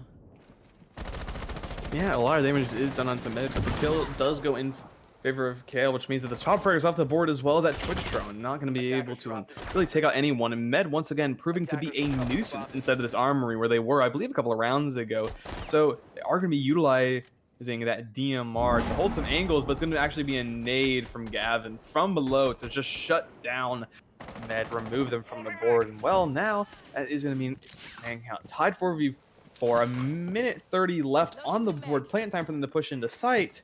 They're going to need to start doing it quickly, and they're going to need to start actually clearing out some of these roamers, such as Crippy, who's currently downstairs and might be able to actually do a little bit of damage to some of the players who aren't expecting him to be down there. So right now, the attack is progressing with a pretty decent, but barely just not enough, I want to say, rate of progression. They have a minute to go, and only the one guy is dead. Granted, walls have been breached, Barbar has been destroyed, but just like you mentioned, Kitty from beneath, still with an extra silent pocket, can deny a plan, so they're going to have to take that down. But Bryce right here is looking at the ceiling, which is going to be their end. There was somebody's silhouette, but that was, Beam repelling on the other side of the exterior wall, so no way for Beam to kill Kitty, even though, with our X-ray perspective, that Maverick was seemingly really close by. There's somebody in here, but Gavin still has to be cautious. And the thing is, Kitty is still roaming. Kitty has still not been figured out and eliminated, basically. This is the single biggest threat Curse Ascension are going to be facing right now. I'm calling it. Eevee's winning this round. They have no momentum. They still have roamers to worry about. They're not going to make it. They still have the C4 as well, Kirby, to be able to potentially shut down the default plant spot. If that Absolutely. and we do see him sitting right below it. Although Genesis is going to open things up by getting a headshot kill, will be fired right back and actually be traded, but Shapai does go down. 5 seconds left. They got to push into sight. Kitty does get the C4 kill, but Gavin has the bomb. He's going to push into sight and down one of them, but there's no time left for him to plant. Very important situation. Eevee do win just as you called it, and well, they take the lead once again. Very nice work from them to be able to stall out that round to the point that it got to, and now we're on to round 12. Match point for Eevee finally, but considering how back and forth this has been, I think we're going to overtime. I don't see why we wouldn't. However, yeah, the back and forth, I believe you just mentioned that. Sorry, I'm like thinking about what I'm about to say, and so I don't realize what you just said, and so I'm repeating over you. Back and forth stays true. So it looks like the lengthy timeout that we had did not change that up for too much. Yeah, it did mean that Eevee were able to actually win compared to Ascension, who did win the previous rounds. No momentum is going to be shifted, at least in that regard, or at least no momentum is going to be carried over by Ascension. It was actually Eevee did take it right back, but just I do agree with you. Considering how back and forth the map has been, it's safe to say that not much probably changed based off of the tech pause that did end up coming out. So now back down to basement for Cursed Ascension. They're bringing pretty much the exact same lineup, though, I think, or excuse me, for Eevee, my bad. They're bringing the exact same lineup we saw the previous couple of rounds. I'm once again surprised. I think that they are going to be once again bringing the exact same lineup. I want to say, it would be really poetic if Eevee were to win this map with this upcoming round. Considering how badly they lost the first match, you know, just winning this right here with the unexpected two rounds won back to back would be pretty strong, pretty solid for them. Especially since they did manage to win 2 rounds in a row previously in the first half. But, you know, so far nothing is indicating to me that it's actually going to be the case. However, you know, everything kind of hinges on the attack. We know what the defensive capabilities of Eevee look like. It's up to Cursed Ascension to efficiently figure out and eliminate the roamers to then make their way to the bomb site itself within a, you know, reasonable amount of time. Kitty, right here with the SMG-11 at that rate, at that range, with that rate of fire, there's no way somebody's going to outgun them except if somebody brings a shotgun or a nade. No shotguns are going to be on the attacking team, so it really would be up to a frag grenade, as there's going to be no ADS device in the site. And, you know, Gavin, one of the better frag grenades, is suspiciously close by, but alas, no explosion is going to detonate. No kills for the other team in a minute. Time to make off the board. A lot of the players inside of Eevee have actually rotated back down to the site, so not going to be too much for the players outside of Ascension to worry about. Unknown if they already know all of that, but actually seeing Baron putting up a late, and I mean very late, mirror window onto the wall leading into Freezer itself. It does seem like that is where a lot of the pressure is going to be coming from the players outside of Cursed Ascension, as well as that meeting hall hatch that we do, or at least heard a second ago, and now we're seeing right now Beam going ahead and getting open. That could be interesting because I suppose you could wallbang Shapai. That wall is reinforced. My bad, I didn't see it. Well, then I'm going to rephrase. I suppose you could roll a nade up to Candle, as there's no ADS device right here, but Baron's going to get a first pick off of Hale. And this is, I want to say, one of the first times that we're actually seeing the push, unironically, coming from the main staircase. And there is exactly what I was mentioning, a grenade being rolled up until Ned's feet. And this, after a few potatoes, is going to be the end of Mira, which should free the attack up from the freezer. Gavin walks up, utilizing the free time. With 50 seconds left, this is not the problem. The problem is a 2v3 situation with the remaining defenders, you know, being firmly planted into the bomb site itself. Ryo, last one alive, gets one, looking for a second, but no, does not get it. This is going to be Eevee winning the map, breaking the back and forth just as they truly needed to. They did it earlier on in the map, winning 2 in a row, and I thought they wouldn't be able to do it again here, but they proved me wrong. They are able to take that map very handily after the, or at least very handily in that last round, shutting down the push coming in from the players on the side of Cursed Ascension. Very nice work from them, but it was very back and forth. Cursed Ascension showing they are not out of the series just yet, and we still have one more map to go. So far, the series score is tied 1-1, as we head to our final map, Clubhouse. Oh, yes, we will be doing that in just a few moments. This time, however, the players are asking for a 5 minutes break, of course. And so, yeah, we will be going in a be right back screen. Guys, you know the drill. It's a 5 minutes break. We'll be back in 5 minutes. Let me just work the mouse because explaining that did not give me enough time to actually set the timer, and I do not see the countdown program. There it is. Yeah. Yeah, as I said, we will be back in just about... I cannot type for the life of me. Wow. Yeah, we'll be back in just 5 minutes. See you soon.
welcome everybody.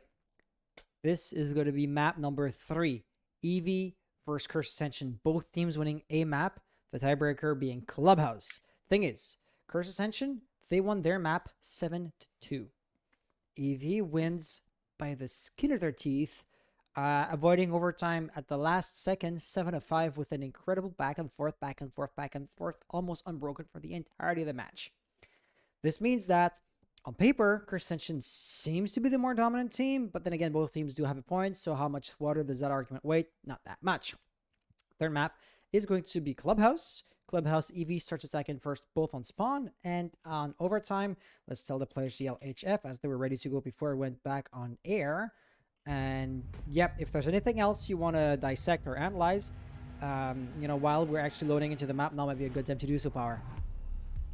Oh, one thing I do want to mention is that both these teams have now officially lost their no map losing streak, as both of them lost the first and second map, either of them respectively. So because of that, it does now mean that we are going to have to go back in to this, knowing that if Eevee wins this and they continue their series streak, but if they don't go, but instead if they go into this without action, and they go in this and they lose that map, and that means that neither of them have a series streak anymore, which would be huge. Considering the fact that right now Eevee is unbroken in terms of their series streak, that would be devastating for them, as that would mean that, well, they'd be moving down just a little bit, and actually they'd be tied in terms of series count with Curse Ascension themselves, who, like we mentioned at the very beginning, they did have to actually give up one of their series on a forfeit loss. So it would just show their absolute dominance in this group, at least.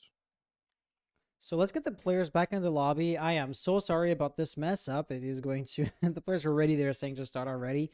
And now we're going to be dealing this a bit more. I am not the sharpest tool in the shed from time to time.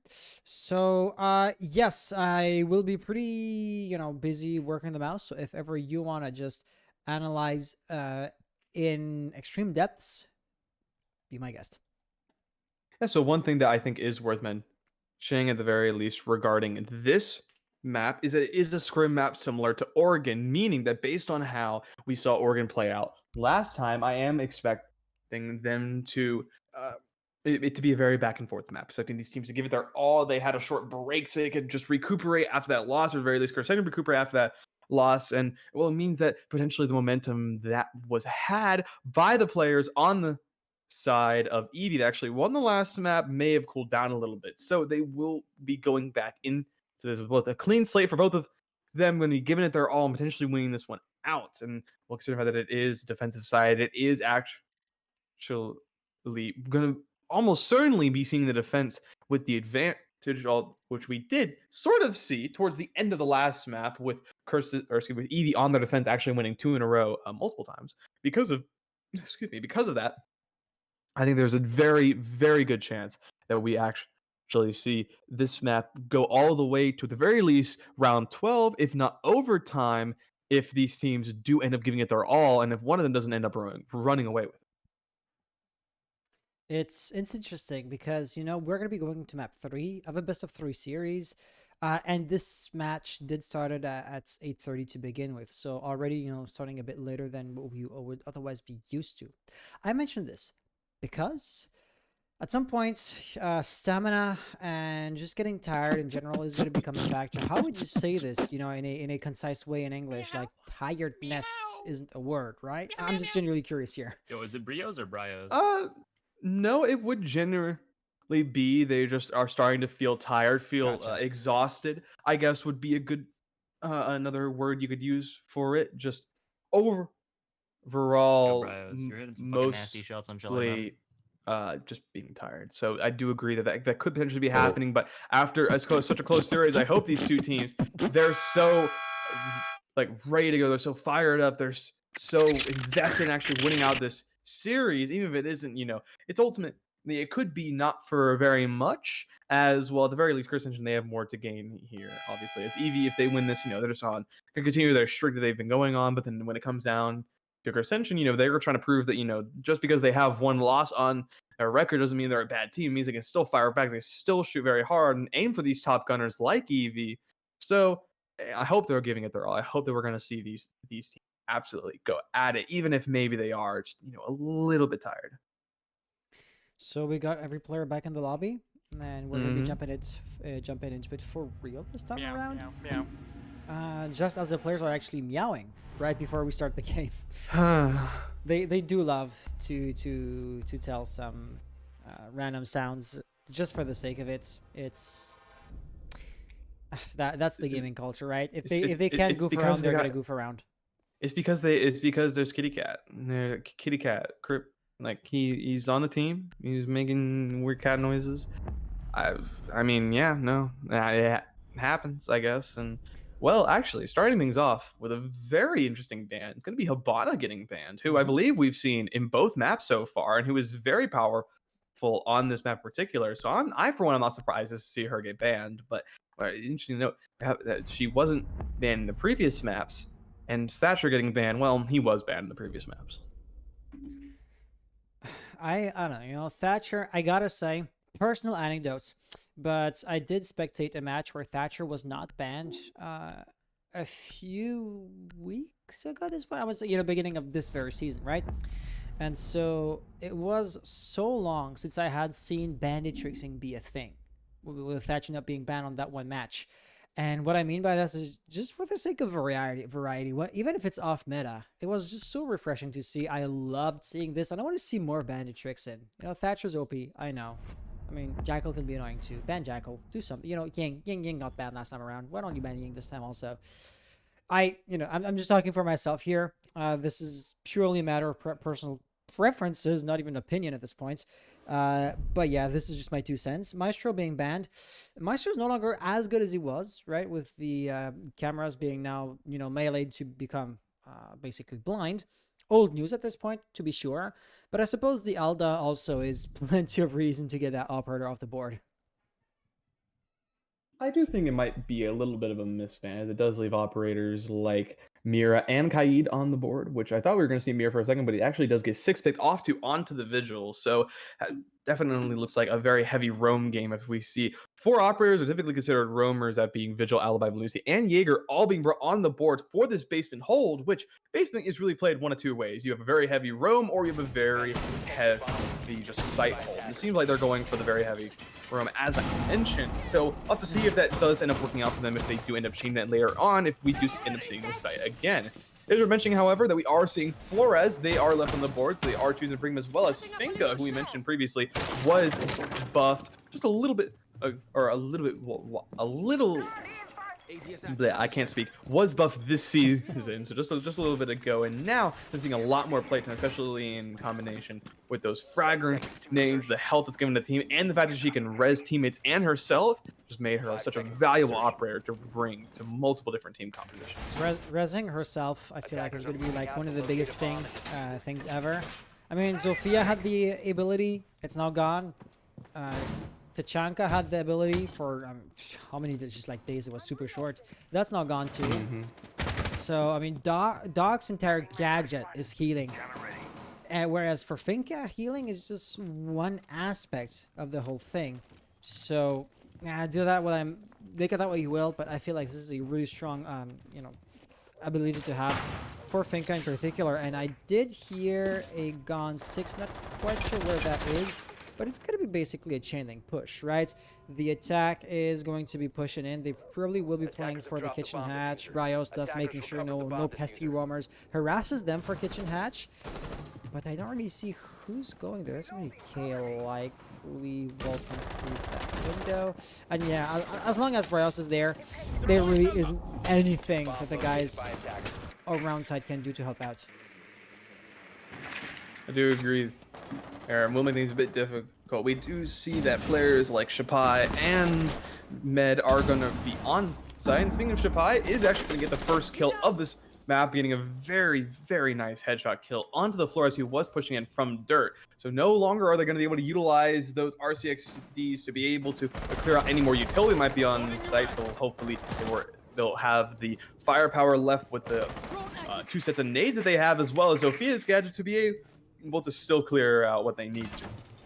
So as we can see, there's still a hefty amount of roaming going on But the positioning of Curse Ascension makes it so that they have very little that they can actually do in the first place. It's interesting because the attack is stealing the momentum of the roaming game away. But then again, with nobody on the defense actually dying, attacking might be a difficult thing. So I truly couldn't tell you like who is going to take the round. I say as a few kills are happening all in the favor of the defenders, so this is not looking heavily skewed towards Eevee's advantage. I say as Bryos is not even going to get their first kill, so that's going to be a flawless round for Eevee, starting the map off really strong. A flawless round is a powerful statement from Eevee. The shotgun kill at the very end, just cementing that powerful statement to Cursed Ascension. Firing back and saying, you may have taken the first one, but we fired right back on the second map, and now we're here to take it to you on the third one. They win the very first site, and now with that momentum, they're going to be they're going to be heading up to Gym Bedroom. So it seems like the Eevee, they are not opting to really hold for CCTV and cash, which I for one have seen happen a lot more recently. Not a lot of teams have decided that they want to defend this. A lot of teams, have figured out how to effectively take that site on attack. So now they are given the opportunity to defend it. They're choosing not to, and instead they're going to go to Gym Bedroom, where we are going to be seeing a very similar composition lineup come out for the defenders. But I do believe we are going to be seeing Wamai come out for potentially the first time in the series. Yes, they ever banned Wamai for every single map except this one. You know, Wamai plus Jaeger makes it so that there's next to nothing that you're going to be able to do in order to basically frag out the defense. An easy example is whoever's going to be standing behind the mirror windows, and you might want to use an aid to flush them out. Well, tough luck, this is unlikely going to happen. Or it's unlikely that this will happen. I'm still trying to figure out English grammatic, man, I swear. Thing is, right now, we are also going to be seeing a Flores. So, interestingly enough, you know, this is another typically banned attacker that is going to make an appearance. And as such, right off the bat, this map is likely going to play somewhat differently to the others. And just for the sake of variety, as something like a broken record, I'm going to enjoy this match. I personally think I will enjoy it as well. I mean, so far we do have a very I mean, the first map was extremely dominant. The operator lineups that came out on the attack meant nothing, as well the players outside of Eevee were just able to frag out really heavily. So I will have to see if they're going to be able to do that again, or if Eevee are going, or excuse me, if Curse Ascension are going to be able to start firing back and actually really get something done here. But speaking of Curse Ascension getting stuff done here, they're going to go ahead and immediately start out by getting the wall open on the outside balcony. Now they're going to have to deal with the mirror window that's currently inside a bathroom that's going to be causing them a little bit of trouble potentially, but for the moment at least, it is just going to be the players on the side of Eevee maybe trying to get some peeks outside, some window peeks, getting them semi-early frag, as there is a minute off the clock already, but at least for the moment, not a whole lot has happened. And how did that mirror window get destroyed? Did somebody get the line of sight through the window here? That doesn't seem I think it was beamed from below, perhaps. Likely, all things considered. Yeah, and also, Beam is going to be sending a Rotero drone. Not sure what that is going to be looking at destroying, but, you know, anything which can grind down, you know, defenders setup-wise is going to be a good thing. And there you have it. It's going to make a hole in the floor and not much else. But as I say, there's going to be Shapai with one, and not actually a refrag. That's Genesis, the other name popping up in the kill feed. Considering that Shapai is offside, this is looking pretty doable for the attack right now. You know, Baron has an extra cell. Yep, that's going to blow up pretty easy to evade or to shut down mid-air, assuming you know what you're doing. Plus, you know, while falling back once again, you know, Baron would not be in a position to deny a plant. Goes down. Shapai seemingly getting a kill or taking some damage, but not really dishing too much out in return, I want to say. And with all that being said, Med barely just getting back around the bomb site. Once again, if he wants to plant, the diffuser is going to go down. Bryos just has to cover adequately. This is not a given, seeing the current situation with the diffuser now lost. Bryos trying to go for a refrag, but that's just not going to connect. Things are looking really bad now because the two remaining defenders are basically surrounding Bryos as much as can be. Diffuser, of course, lost, so you cannot even use that one to bait. Not that you'd want to truly plant, because that would be just a crazy risk. And taking the bait! Oh, no! Things are not looking too good for Bryos right here, for sure. They do still have, they only have 12 bullets left, actually, so they're going to need to get something done here really quickly. The players on this, you're playing really passively, but they do have an angle on one of them. He knows one of them is on the stairs. He's going to be pushing down here. 12 bullets in a dream. The pre-fire comes out, now only has 4 bullets, and now he has to reload. He's gonna grab the diffuser, switch to his pistol, and push into sight. He's gonna try to start planting, or no, he's actually gonna try to go for the kill. He gets shot, and he just doesn't plant. I think that may have been a bit of a misplay, all things considered. He may not have gotten it down, but at the very least would have been better than just standing in the doorway looking lost. But with that, Eevee, this looking a little bit worse for wear, considering the previous round was a flawless round, but they do end up taking that, and now they finally head over to CCTV and Cash. Yes, so this was not a round that, you know, was basically won by a coin flip, you know, the kind of extremely close, you know, down to the wire rounds, 1v1, diffuser planted, last second kind of thing. Like you mentioned, not a flawless round, but Eevee still won with a healthy buffer, I'm going to say. So, what happened to Curse Ascension is my biggest question. They won the first map, second one, they were still showing up, but right now, they seem to be struggling hard. That's got to be disheartening if you're a Curse Ascension fan and supporter. It certainly is. They have so far not been looking too great on this map, but it is still only round 3, still plenty of time for them to fire back. And keep in mind, this was a very similar situation to what they were in on map 1 on Chalet, where they had lost, or excuse me, yeah, where they had lost the first 2 rounds. That's correct. And then they had immediately fired right back to win 7 in a row, to just totally sweep the series and take it away from Eevee. So my assumption would be that this time they are going to be able to do a very similar situation. Or my hope would be they're going to be able to do a situation where we're going to fire right back, but this time Eevee will all figure out what they want to do and actually make things a little bit more competitive for them. As I do want to mention, just real quick, they put the mirror window on the outside on the wall, where it'll immediately get meleeed. I want to mention, this is super interesting. It's gonna get destroyed, and they can toss an extra cell through the thing and kill whoever's trying to plant. Yeah, of course get meleeed, right? But Genesis is gonna have to stand there if he wants to breach the wall. And if you were to send like a Thermite or a Hibana, you could just breach the thing and then chuck a impact nade to then destroy whatever is destroying, or whatever's like smoke it, right? I am stuttering. Kitty takes a bit of damage. Genesis taking none in return. This is looking good, and this is of course the biggest challenge or weakness of said defense, because now you have basically line of sight into the bomb site. However, it makes it so that Genesis may not want to reach right in front of that opening, and as such, no way to walk into the building through that breach. But Genesis kind of seems to be aware of the trap and the temptation to just let it be and try to get the kills. So it looks like the bait will not pay off too much for Eevee, especially as Gavin's gonna get a nasty pick. Just as Genesis shot those few shots, Med got a kill at the same time in the kill feed, so I was wondering if that one tap did connect. Unfortunately, it didn't. Bit of a bad situation there, but it does end up equalizing entirely, being now that we are at 3v3. A minute 30 left in time.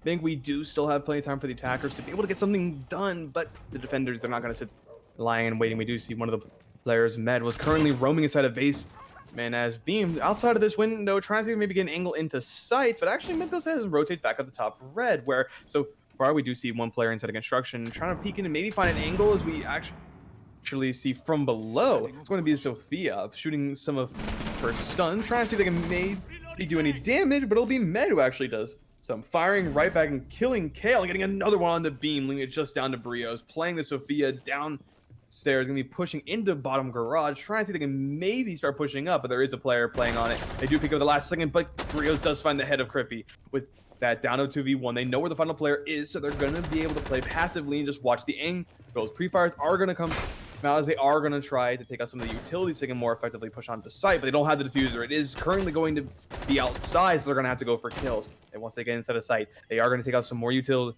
They don't know where the players are sitting, but they're just holding angles, waiting for the defenders to play aggressive. So far, however, they are just going to be playing really slow, waiting for them to push as he starts trying to near as to get stuff done. 50 seconds left. He doesn't know one's behind, and he does end up peeking up. Baron getting the final kill onto Brios, secure the round, and with that, Eevee, they take another round. 3-0 for them in this half, and well, they've at least secured the tied half. Yeah, so this might be a good time as any to react or to respond to what we were talking about during the last preparation phase. And of course, the match happens, and we have to put those thoughts on hold. I personally do not think that First Ascension are going to pull off the same kind of victory that they pulled on map number 1. And, you know, this not just because, oh, they happened to win the round, to lose this one round, and so it's not going to be the exact same outcome as before, but I truly think that they're going to have a hard time to get any kind of momentum going, at least in this first half. Both teams, you know, the night is dragging along. Both teams are getting tired somewhat. The thing is, the attack needs more energy than the defense because, you know, they got to get momentum going. They need to be more coordinated than just, you know, the defense passively waiting for the attackers to peek the angle that the guy happens to be watching. I know I'm dumbing it down, but the overarching point is, as you're getting tired, it becomes harder for the attackers more so than it becomes for the defenders. Which is why, in that instance, Ascension are going to have a rough first half. By extension, Eevee would thus get the momentum. I mean, they are doing so right now. And, you know, that momentum might help to carry you through the harder second half of the attack, which is harder to begin with. On top of that, if you're tired, it's going to be extra more difficult. It is indeed worth pointing out that it is obviously defenders sided, but at the very least, for the moment, you are going to want to win some rounds on attack. And while that is only round 4, it is again worth pointing out there's still plenty of time for Ascension to bring it back, with just how dominant Eevee have looked in these rounds. My hopes of them being able to do so are waning slightly, but I do indeed hope they prove me wrong. As we see the round continue, they are going to choose to head up to top floor and start doing a bottom down clear. For the moment, it looks like the majority of the players are actually going to be on site, barring a few roamers that might be holding the second floor. For example, it does look like Trippy is holding this hang. Well, for the moment at least, but hopefully the Ninjas will be able to clear them out fairly shortly. But in the meantime, Genesis actually taking a bit of damage as they have pushed up Dirt Tunnel very heavily. Yeah, and there's no smoke on the board, so it's not as if there was like an easy way to force the attackers to stand still for some 30 seconds or so. And, you know, just starting to rely on your gunfights to keep them at bay with 2 minutes remaining, it's pretty early. I know this is the tunnel, but yeah, eventually the guys are going to die, and eventually the attackers are going to push forward. And just as we're speaking, you know, Dirt Country being liberated. Now Kale mounting vertical pressure. I want to assume 1 or 2 of those explosions on the floor there were impact grenades. Shipai only has the 1 left, and you try to trick that, but you can't just throw it at the ceiling below the Tic Tac and hope it blows the Tic Tac away. That just doesn't work like that. So the 4v5 situation, every defender up to a full health. Genesis took a hefty amount of damage. If even with the Finka boost, they're not actually healed up. Is there going to be a hot breach? Please don't make that mistake, because you wouldn't want to die just like that. Baron's going to miss that one, but that was close if I've ever seen a close kill. Shipai goes down to Gavin. Now Gavin basically ready to keep on pushing for real. And on top of that, you know, Bryo coming down from...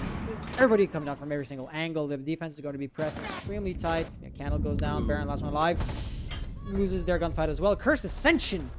Were we talking about how it's going to be harder for them? I just cast this curse their way into victory.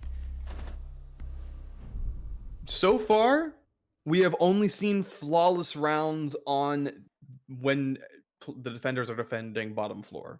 First, it was for the defending team Eevee, and then this time it was for Curse Ascension. They open things up with a very they open up their side of the map, at least, very, very dominantly with a flawless round, being really effectively utilizing Finka, for example, to be able to get a lot of damage jump, but as well as utilizing the Maverick and the Ace to get that hatch open. Just play vertical as well. A lot of vertical play have been from the attackers' Curse Ascension. They were able to get a lot of picks off of it, which then resulted in them not really even to push site. They pretty much just killed the players above it, which is so delectable to see. So now they're going to have to head, or they're choosing to head back down once again, where it looks like they're going to be doing another very similar site setup, which, I mean, I've mentioned previously, not the biggest fan of. So then, which team do you think is going to take the flawless round this time around? Well, I mean, considering the fact that they just did it, and the fact that Eevee haven't really changed up their setup at all from looks of things, my money goes on Curse Ascension. Talking about them changing things up a little bit, except if I'm told wrong, I do not believe they had a Vigil last time around. And so Vigil could be actually a massive, because Curse Ascension weren't really facing any kind of true roaming threat. Everybody that was roaming was dispatched pretty quickly. And now the thing is, a Vigil can be so much harder to figure out as a roamer. And on top of that, having the reinforcements and a mute jammer, did I really see them plant down a mute jammer? Because I don't see a mute jammer sitting on the floor. So, oh, okay, no, it's to take out the drones, actually. So yeah, of course, creating this exclusion zone where the drones cannot figure out where the defenders are. On top of that, if you have a Vigil, that is going to be even harder to figure out. They can have the attackers, you know, running in circles for a longer amount of time, which in theory, without talking about gunfights and the outcome of those gunfights, can cause Ascension to waste more time. So will they go against the roamers, or will they just rush into the bomb site and force the roamers into a retake situation? Such a rush is risky, don't get me wrong, but if you really cannot take out the roam, this is what you got to do. What are they gonna go for? I am yet waiting to get an answer. And oh, this is how they breached a large section of the field previously. Gotcha. Loading new mag. Utilizing those floor res drones. He gets so many of them. Roteros, I believe they're called. They are, yeah. Being able to put them on the floor and just open up so many holes to play vertical. You don't even need to bring an operator like Smoke or Buck, although certainly those can help. For the moment, at least, it will mean that they are going to play vertical, but they're trying to clear out Crippy, who's currently playing instead of Bar, has been droned down. They are actually going to be joined by Med, dropping down from the hatch. Damage will go through, and Med will actually get the kill onto Brios, but Genesis will immediately fire right back. Crippy, though, not wanting to be left out, will get a kill of their own. The double refrag coming in. There is now 4v3 for Eevee. Make that 3v3 as Kale gets the other refrag, triple refrag, if you will. And now, well, minute 15 left in the time bank. Another kill happens. Candle getting beamed, pushing up aggressively on the stairs. Kel tries to spray through the floor and maybe find a head shot, but it doesn't happen. And now, finally, I'm able to secure it. 3v2 and a minute left in the time bank. Eevee in a good position to win this one. Is the one tic-tac going to destroy the other? Okay, no, they were a bit too close to my personal comfort, I gotta say. Gavin still has 2 grenades in their back pocket, so the idea is, if you use them correctly, this could potentially get you a couple of free kills, which would be really useful, considering the attack does not enjoy numerical advantage right now. However, the defense is pretty efficiently spread out, I want to say. You know, Baron holding the angle into Arsenal rooms, so dropping a kitchen hatch or flanking through the dirt tunnel won't be a good idea. Anything else on any other angle, Candle and Shapai will have that covered. And so with 20 seconds left, Gavin and Kale cannot really rotate anymore. Whatever they go for is going to be their final push. Kale elects to go into blue stairs. That gets destroyed. Of course, they don't know he's right there. But, oh no, don't tell me! Oh no, okay, yeah, the Shapai had been killed before, that is what happened. However, Gavin now can no longer plan, gets a refrag, has to get the kill, 2 seconds to go, a bit more to the left, that could maybe if impossible, but Eevee is going to take it out alive with the timer becoming the 6th man for the defense. Very nice rotate from the alibi at the end, just knowing that there is barely any time left remaining, that they're going to try to go for the kill, and even if they don't go for the kill and they start planting, well, you can just get up and just go ahead and secure the frag. So very nice work to be able to rotate back. And with that, well, Eevee, they have secured their advantage in this half at the very least. 5-1 is possible, but to be fair, so is 4-2. Ascension could fire right back, but the momentum is now in favor of Eevee once again as they hit up gym bed room, where it was a little bit closer last time they did go to this map, but they did still win it out in the end. We're actually going to be seeing for the first time this map Frost coming out, which, considering that we are going to gym bedroom, I'm not surprised. The windows really do make or break a Frost. So, what am I seeing here? Neither am I. That was the case before. Mute and Frost, those two also kind of do go hand in hand together. Because Mute, at this point, Kitty knows, and I do agree with what Kitty's doing, but you don't want to do it every single time, because if you're too predictable, that becomes a liability. By that I mean, not even putting a jammer here, because, you know, Maverick is going to destroy it. Okay, so Kitty did not put a jammer here last time we went to gym bedroom, and I like the idea because that's going to get destroyed by Maverick regardless of what you're doing. So using it elsewhere to block out drones could be better. But if you don't even bring the mute to put it there in the first place, well, then next time might as well maybe bring a thermite or something like that, because it's going to create bigger holes than what Maverick can do. Which is why you don't want to become too predictable, right? So looping it around, nice concept. And yeah, I am delving way too deep. I'm reading way too much into that. So let's take a look at the attack here. I feel you're agreeing with me. Oh no, sorry. They do it.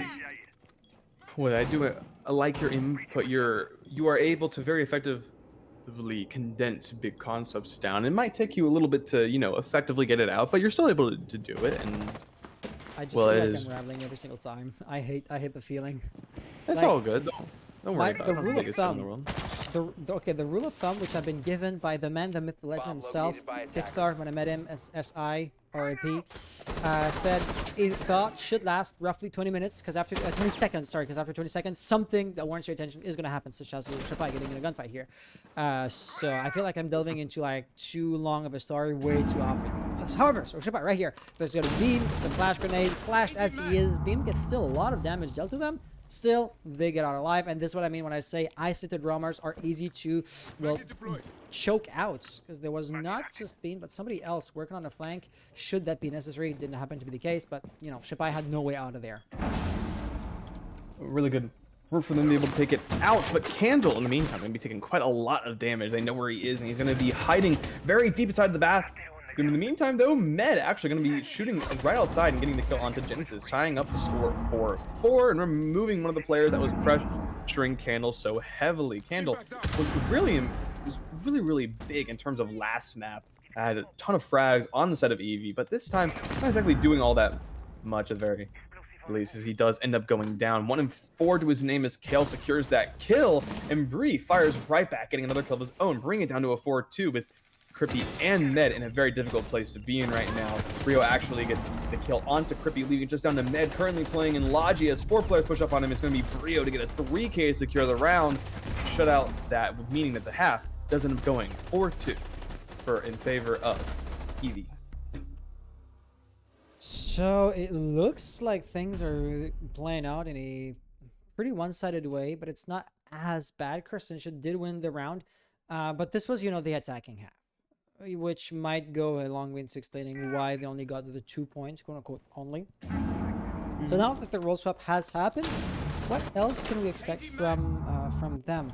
Well, for starters, their playstyle, it looks like we're going to be seeing a bit of a extended top floor hold. I know the replays are still showing, but Church Arsenal is going to be the next bomb sites. Genesis. Oh, Genesis. Okay, not 6-picking for a castle. I should maybe show this here. We're going basement. We have both a Motzi and a Mute. So, of course, if they go top floor to create those dead zones for the drones, the roamers can stay hidden for way longer than what they would otherwise would be able to, which can then create a longer lasting headache for the attackers. Is that going to be the case? Not guaranteed outright. You might as well just want to keep the rounds to prevent the attackers from joining into the bomb site itself, but that would be pretty rare considering how popular the alternative is. But first things first, I suppose I'm going to be reinforcing hatches before they go all the way up top. I say as they prove me wrong. They're going to go ahead and players like Gavin are going to go and just put their utility upstairs for the roamers, and then they're going to come back down and eventually take care of the hatches while they're rotating back down the site. Not wanting to waste time when you have to go up, you have to reinforce it off and go upstairs, and the round starts potentially. And then you're caught rotating all the way back down. There's a lot of rotating. I mean, maybe they'll just leave them open and then eventually utilize them to go back into sight. That would be a bit of an interesting scenario, but at the very least, it is certainly a possibility. As we're going to see the round starting, it looks like Eevee are going to go for a bit of a push into Garage. Looks like Beamed in a good position to potentially get an early frag here. They are currently watching the entrance that was made into Garage. Be patient. He's droning. He won't be moving for quite some time. Patience is gonna pay off. Stay there. Bide your time. How long is that man gonna be on drones for? Looks like Buck knows though. Looks like Buck knows. Baron is still on drones. Wow. Okay. I am sorry. We're missing like other pieces of action here, but it goes on just as they get killed up. And Baron is no longer on drones, and so as such, oh no, that better not bounce off the. Nice nade, nice Kobe. Respect, man. Respect where respect is due. B has been figured out, and I don't suppose that Melusi is going to stay alive for too long at this point. Chances are not great of them doing so, but for the meantime, they are stalling quite a bit of time off of the attacking, or off the time bank just for the attackers. We do actually see a bit of a misplay there as Candle gets a bit aggressive aggressive and actually ends up getting caught by Gavin with a very nice C4 toss from Construction. So they now know where Gavin is stuck inside a Logi. They will eventually close him out, but playing for his life at the very least, getting that C4 kill onto Candle is absolutely huge. Candle as well in the previous map was absolutely popping off on the side of Eevee, putting in a lot of work for them and getting a ton of frags. This time, however, they've taken a bit more of a back seat, currently sitting at 1 and 5. Not the greatest situation for them all around, but at the very least, they potentially are looking to get some more stuff done in the later round. But Gavin, still on the room up in Logi, actually ends up getting another frag onto Med, removing the buck from the board. Hardly any vertical play left remaining, and now Eevee, they're going to have to take this time to actually clear out Gavin, who's already rotated all the way to Construction. I do want to note, the remaining attackers are all 3 hard breaches that we're going to have since Saban has been banned. Thing is, as far as remaining players are concerned, yeah, you still do have your hard breach more than just intact, but those guys are hardly entry fraggers. So once those openings have been created, you're not really left with the best kit to have somebody step through that opening. 36 seconds, that's hardly going to matter because I kind of don't really expect to see a proper push on site anymore. The roam game has not even been defeated. Gavin still up. Beam and Kale, sorry. Beam never really went back down on site, and now Gavin is just going to walk down the stairs in the backs of Kitty, gets a triple kill. Shipai goes down, so as unlikely as it was, no ace for Gavin. And like I said, unlikely to get a push on the bomb site to begin with. Of course, Ascension are going to get the flawless round. That is a big start to their defensive half. 3 out of the 4 rounds that have taken place down here in basement have resulted in flawless rounds. I mean, that's unheard of. I'm gonna be real. I've never heard of that happening before, and the fact that it keeps going back and forth. We saw the defensive side on both of these teams take flawless rounds, but also as well, when Christians were attacking, they took a flawless round as well. This is absurd, absolutely absurd. It's not like flawless rounds are happening all the time. No other site has been a flawless round. It's only been basement, which is just so crazy to think about. And it's been done by players just playing vertical into site, and then players just holding site really effectively. And it's been done by a really heavy roam game that was brought by Ascension this round. So, I mean, all in all, we've seen the whole runner for this site. The teams are utilizing it really effectively to just win out all the strategies they have. And I'm loving it. It just shows the prowess of both these teams. And specifically, another bizarre thing is that it's not always the same team beating the other to a pulp with a flawless round 1. The idea being, neither team really is getting an absolute edge, 4-3. Prior to that previous round 4-2, so yeah, Eevee did have a bit of an advantage, but the idea is, nobody is actually dominating the other. So if you were to see a close and tight match like we saw before, you wouldn't be expecting to see like flawless rounds. If it was close and back and forth, we'd be expecting just like a 1v1 at the end of almost every single round, which is just not the case.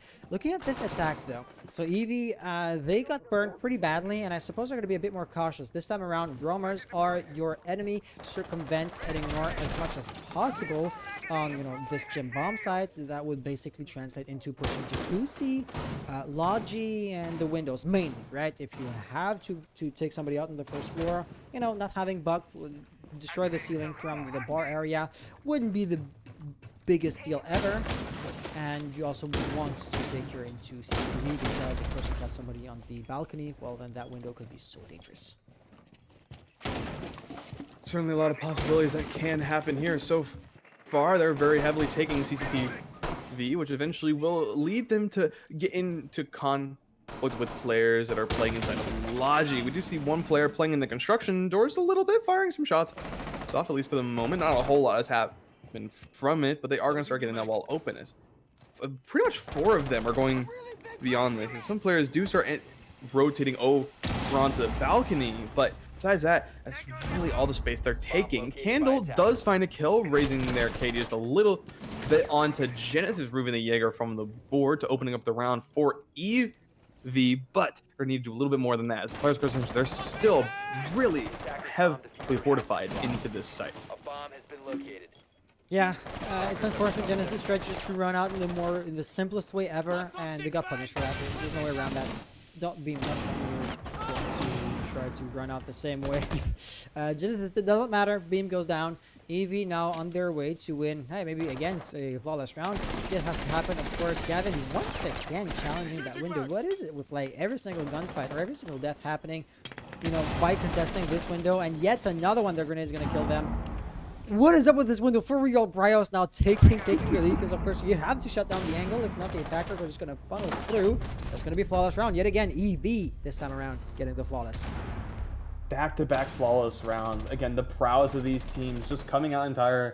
It doesn't seem like there is nothing that these teams can't do. Just showing how dominant they are and how back and forth this map truly is. Although Eevee, they were able to take the advantage and they're continuing to keep it with the current 5-3 scoreline. But the result in Ascension has shown their prowess. They could potentially fire back and take it, but Eevee, they're not going to let them take it without a fight.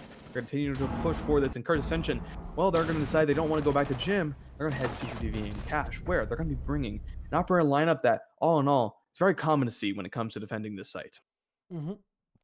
Yeah, the only one thing that you might maybe say is missing is Mira, right? Since she's not banned, I'm maybe the tiniest amount surprised that she's not brought. It might just be that the teams are like so used to not having Mira at their disposal that their strats no longer even incorporate their her. Because I don't see why you wouldn't want to bring Mira, for example, that's up the red stairs. That would make so much sense to me. And then again, this is just me and my, you know, gold brain trying to assess the situation. Hold up, are we seeing rotation or like line of sight holes in this wall? That's unheard of. I'm sorry, never heard of a team doing this. Are they gonna try to hold on to like construction and master bedroom? It definitely seems like that is an extension they are going to be trying to do at the very least. We are seeing Beam currently playing in gym. You know, that wall onto balcony was reinforced, so the potential is certainly there for them to try and keep that side of the map from being contested too much. We'll have to see if that is where they decide to push. Currently, it does look like a couple of the players like Shapai are heading toward that side of the map and try to get the wall open. And well, they are going to certainly have to utilize some of those gadgets.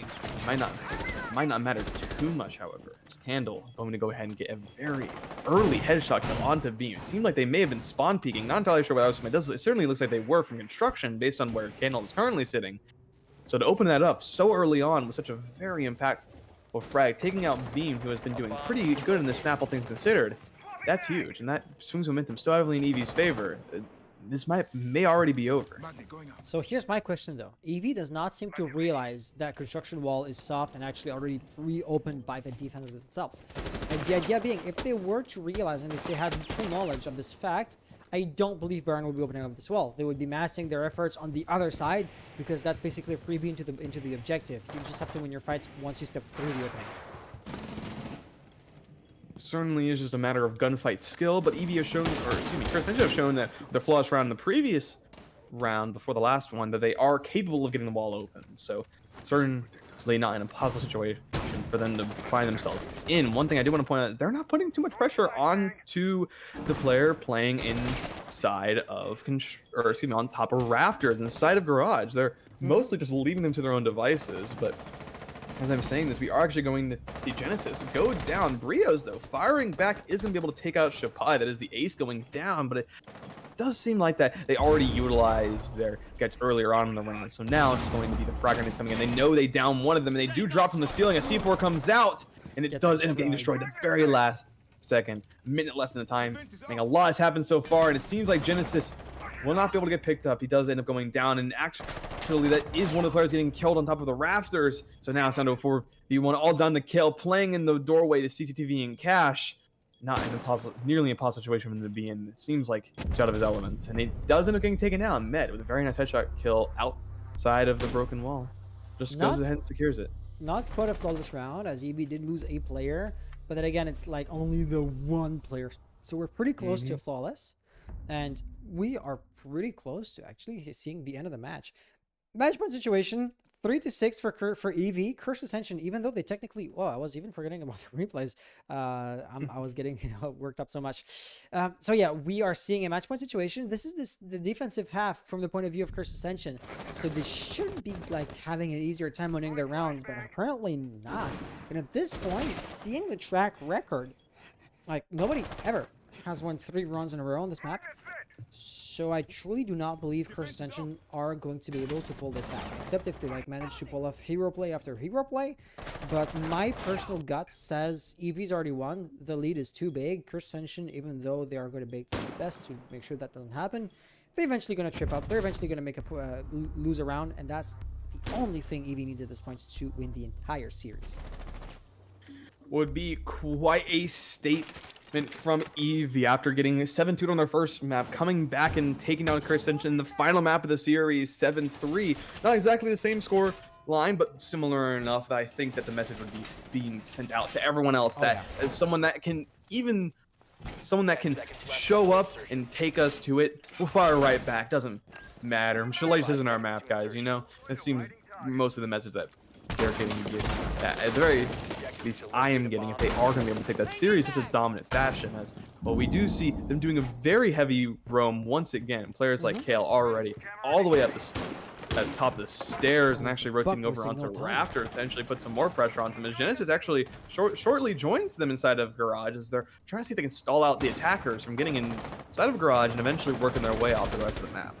I mean, this is actually huge, I want to say. 'Cause, for example, look at that. Look at Mute. Look, Mute was still setting up his defenses. The idea being this extended roam takes a longer amount of time to set up. So if you can mount the pressure extremely quickly, I'm not even talking about the rush, just be quick to start pre-firing in their direction. If you're to be lucky, you'd maybe find like the 1 or 2 pieces of utility, be it like an ADS device or literally reinforced wall missing, that can help your attacks so much more later on. Kale goes down. Genesis basically on their low stone right now, taking a lot of damage. Position known. Oh no, not their lone stone. Actually, Gavin is right there. And if Thermite's attention was monopolized by Mute, they would not have realized Gavin was right there. And this is going to lead to them getting put down. But Kitty, still technically alive, will be revived by Med. And were we talking about like Curse Ascension winning a few rounds, but eventually tripping up? They're going to trip up right off the bat, actually. Beam and Bryos isolated from one another, being still clinging to the idea that the roam game could work. I'm not saying it cannot, period, but this is going to be difficult, especially if you have nobody to help you out, because if the attack wants to outflank you, they are going to do that. However, instead, they like to do the other thing, which is push into sides and force beamed into a retake situation. Diffuser being planted, of course, beam is too far away. He's not going to hear that nor react to that information that they don't have. And so now, post-plant situation, 1v4 situation, it's already lost, to be fair. Alright, try to get something done. They do shoot the drone. I don't know if anyone was on at the time, but there are players playing behind. And Nade actually will do a bit of damage, and Med swings off of it to get the final kill. A headshot, secure the round with the black ice, as a matter of fact, just to secure it there. And with that, well, it is going to mean that despite a very, very difficult Chalet at the beginning of the series, in the end, it's going to be Eevee keeping their series streak going and securing this map. 7-3, a dominant showing from them, showing why they are at the top of their group and why, and well, they're going to continue to be up there, at least for the time being, as take the map, they take this series, and well, GG's to both teams. GG's to both teams is the only thing we can say at this point. I feel like that game was ever deserved. I want to say I enjoyed the sportsmanship that we saw in chat. You know, don't remember which player said it, but GG's, you guys deserved it. Instead of saying, oh, screw you, you took the points that we otherwise would have had if we were to beat you. Of course, when people become toxic, they of course become way less respectful than what I just came up with. But the idea being, you know, this is supposed to be a healthy way of comparing to compare each other to one another, and this is exactly what they're doing. So thank you guys. Staying polite is always a plus. All right, so yeah, Eevee with an amazing victory. I gotta say, hey, the Canadian flag got the W, so I'm not complaining here. Yes, so you guys, we are gonna be having a lot of matches in these upcoming days. We're gonna be having a match on every night until next Monday, including Monday, so inclusively. And on top of that, at that point, the next week's matches are going to be happening too. So it is very likely that we're going to be having something going on the channel for like 10 days in a row or something like that. Absolutely crazy. So if ever you were wondering what's coming up, let me pull up the calendar and tell you the exact hours, dates, and teams. Tomorrow, we will have the match between Valkyrie and Team Mystic Academy. on Friday, Saturday, and Sunday. This has not yet been announced, by the way. So impromptu announcement. Everybody knows about SFCL's 1-year anniversary tournament. Well, we're gonna be stream B for that. So yes, this is gonna be like the SFCL tournament times. Starts at 6 p.m. every single day. I believe we're going to be doing like round 1, 2, and 3 on the first day, 4 and 5, so semifinals, basically quarter and semifinals on Saturday, and then finals. Presumably, SFCL would take like grand final, and we take final for third place, which are best of threes, and as such, this is going to be the only thing happening on the stream on Sunday night, and then on Monday. Next Monday, this is actually a lot of a match that was played yesterday, but I failed to find castles yesterday night. Would have loved to stream it in real time if not. Team Gusick versus 1HP. And since it's a VOD, I can tell you this is a match you do not want to miss. We're talking rushes, we're talking aces, we're talking 3 maps, but I'm not saying who wins. You're going to have to be there in order to figure that out. And at that point, like I said, the next week is also going to be providing us with newer matches to play. All right, Storm, is there anything else you want to add on to that? If you ever want to shout yourself out, you just gave me 3 hours of your time. So the least you can do is, the least I can give back is the platform to say follow me on Twitter. I mean, yeah, no, if you want to follow me on Twitter, I mean, the handle is actually right on screen, I believe. Yeah, there it is, right there. Same as my name, just at PowerOfTheStorm if you want to find me on Twitter. So other than that, nothing else I really want to shout out. Thank you very much for having me. It was an amazing match. Again, GG's to both teams. They did an absolute phenomenal job. I'm so happy I'm going to be here, and you will actually be seeing me for maybe a couple of the matches coming up. I hope to be here a little bit more frequently than previously. But besides that, that's all I have to say. Thank you so much for having me. Awesome. Well, guys, I think this is going to be it for us tonight, as it's close to midnight already. Wow. We did start later because the match was scheduled later than usual, and we went into the 3 maps. So yes, I suppose everybody's getting tired. So with that being said, I've been Hans, this has been Power of the Storm, and we will be taking off for tonight. See you again tomorrow. Until then, take care, and bye-bye.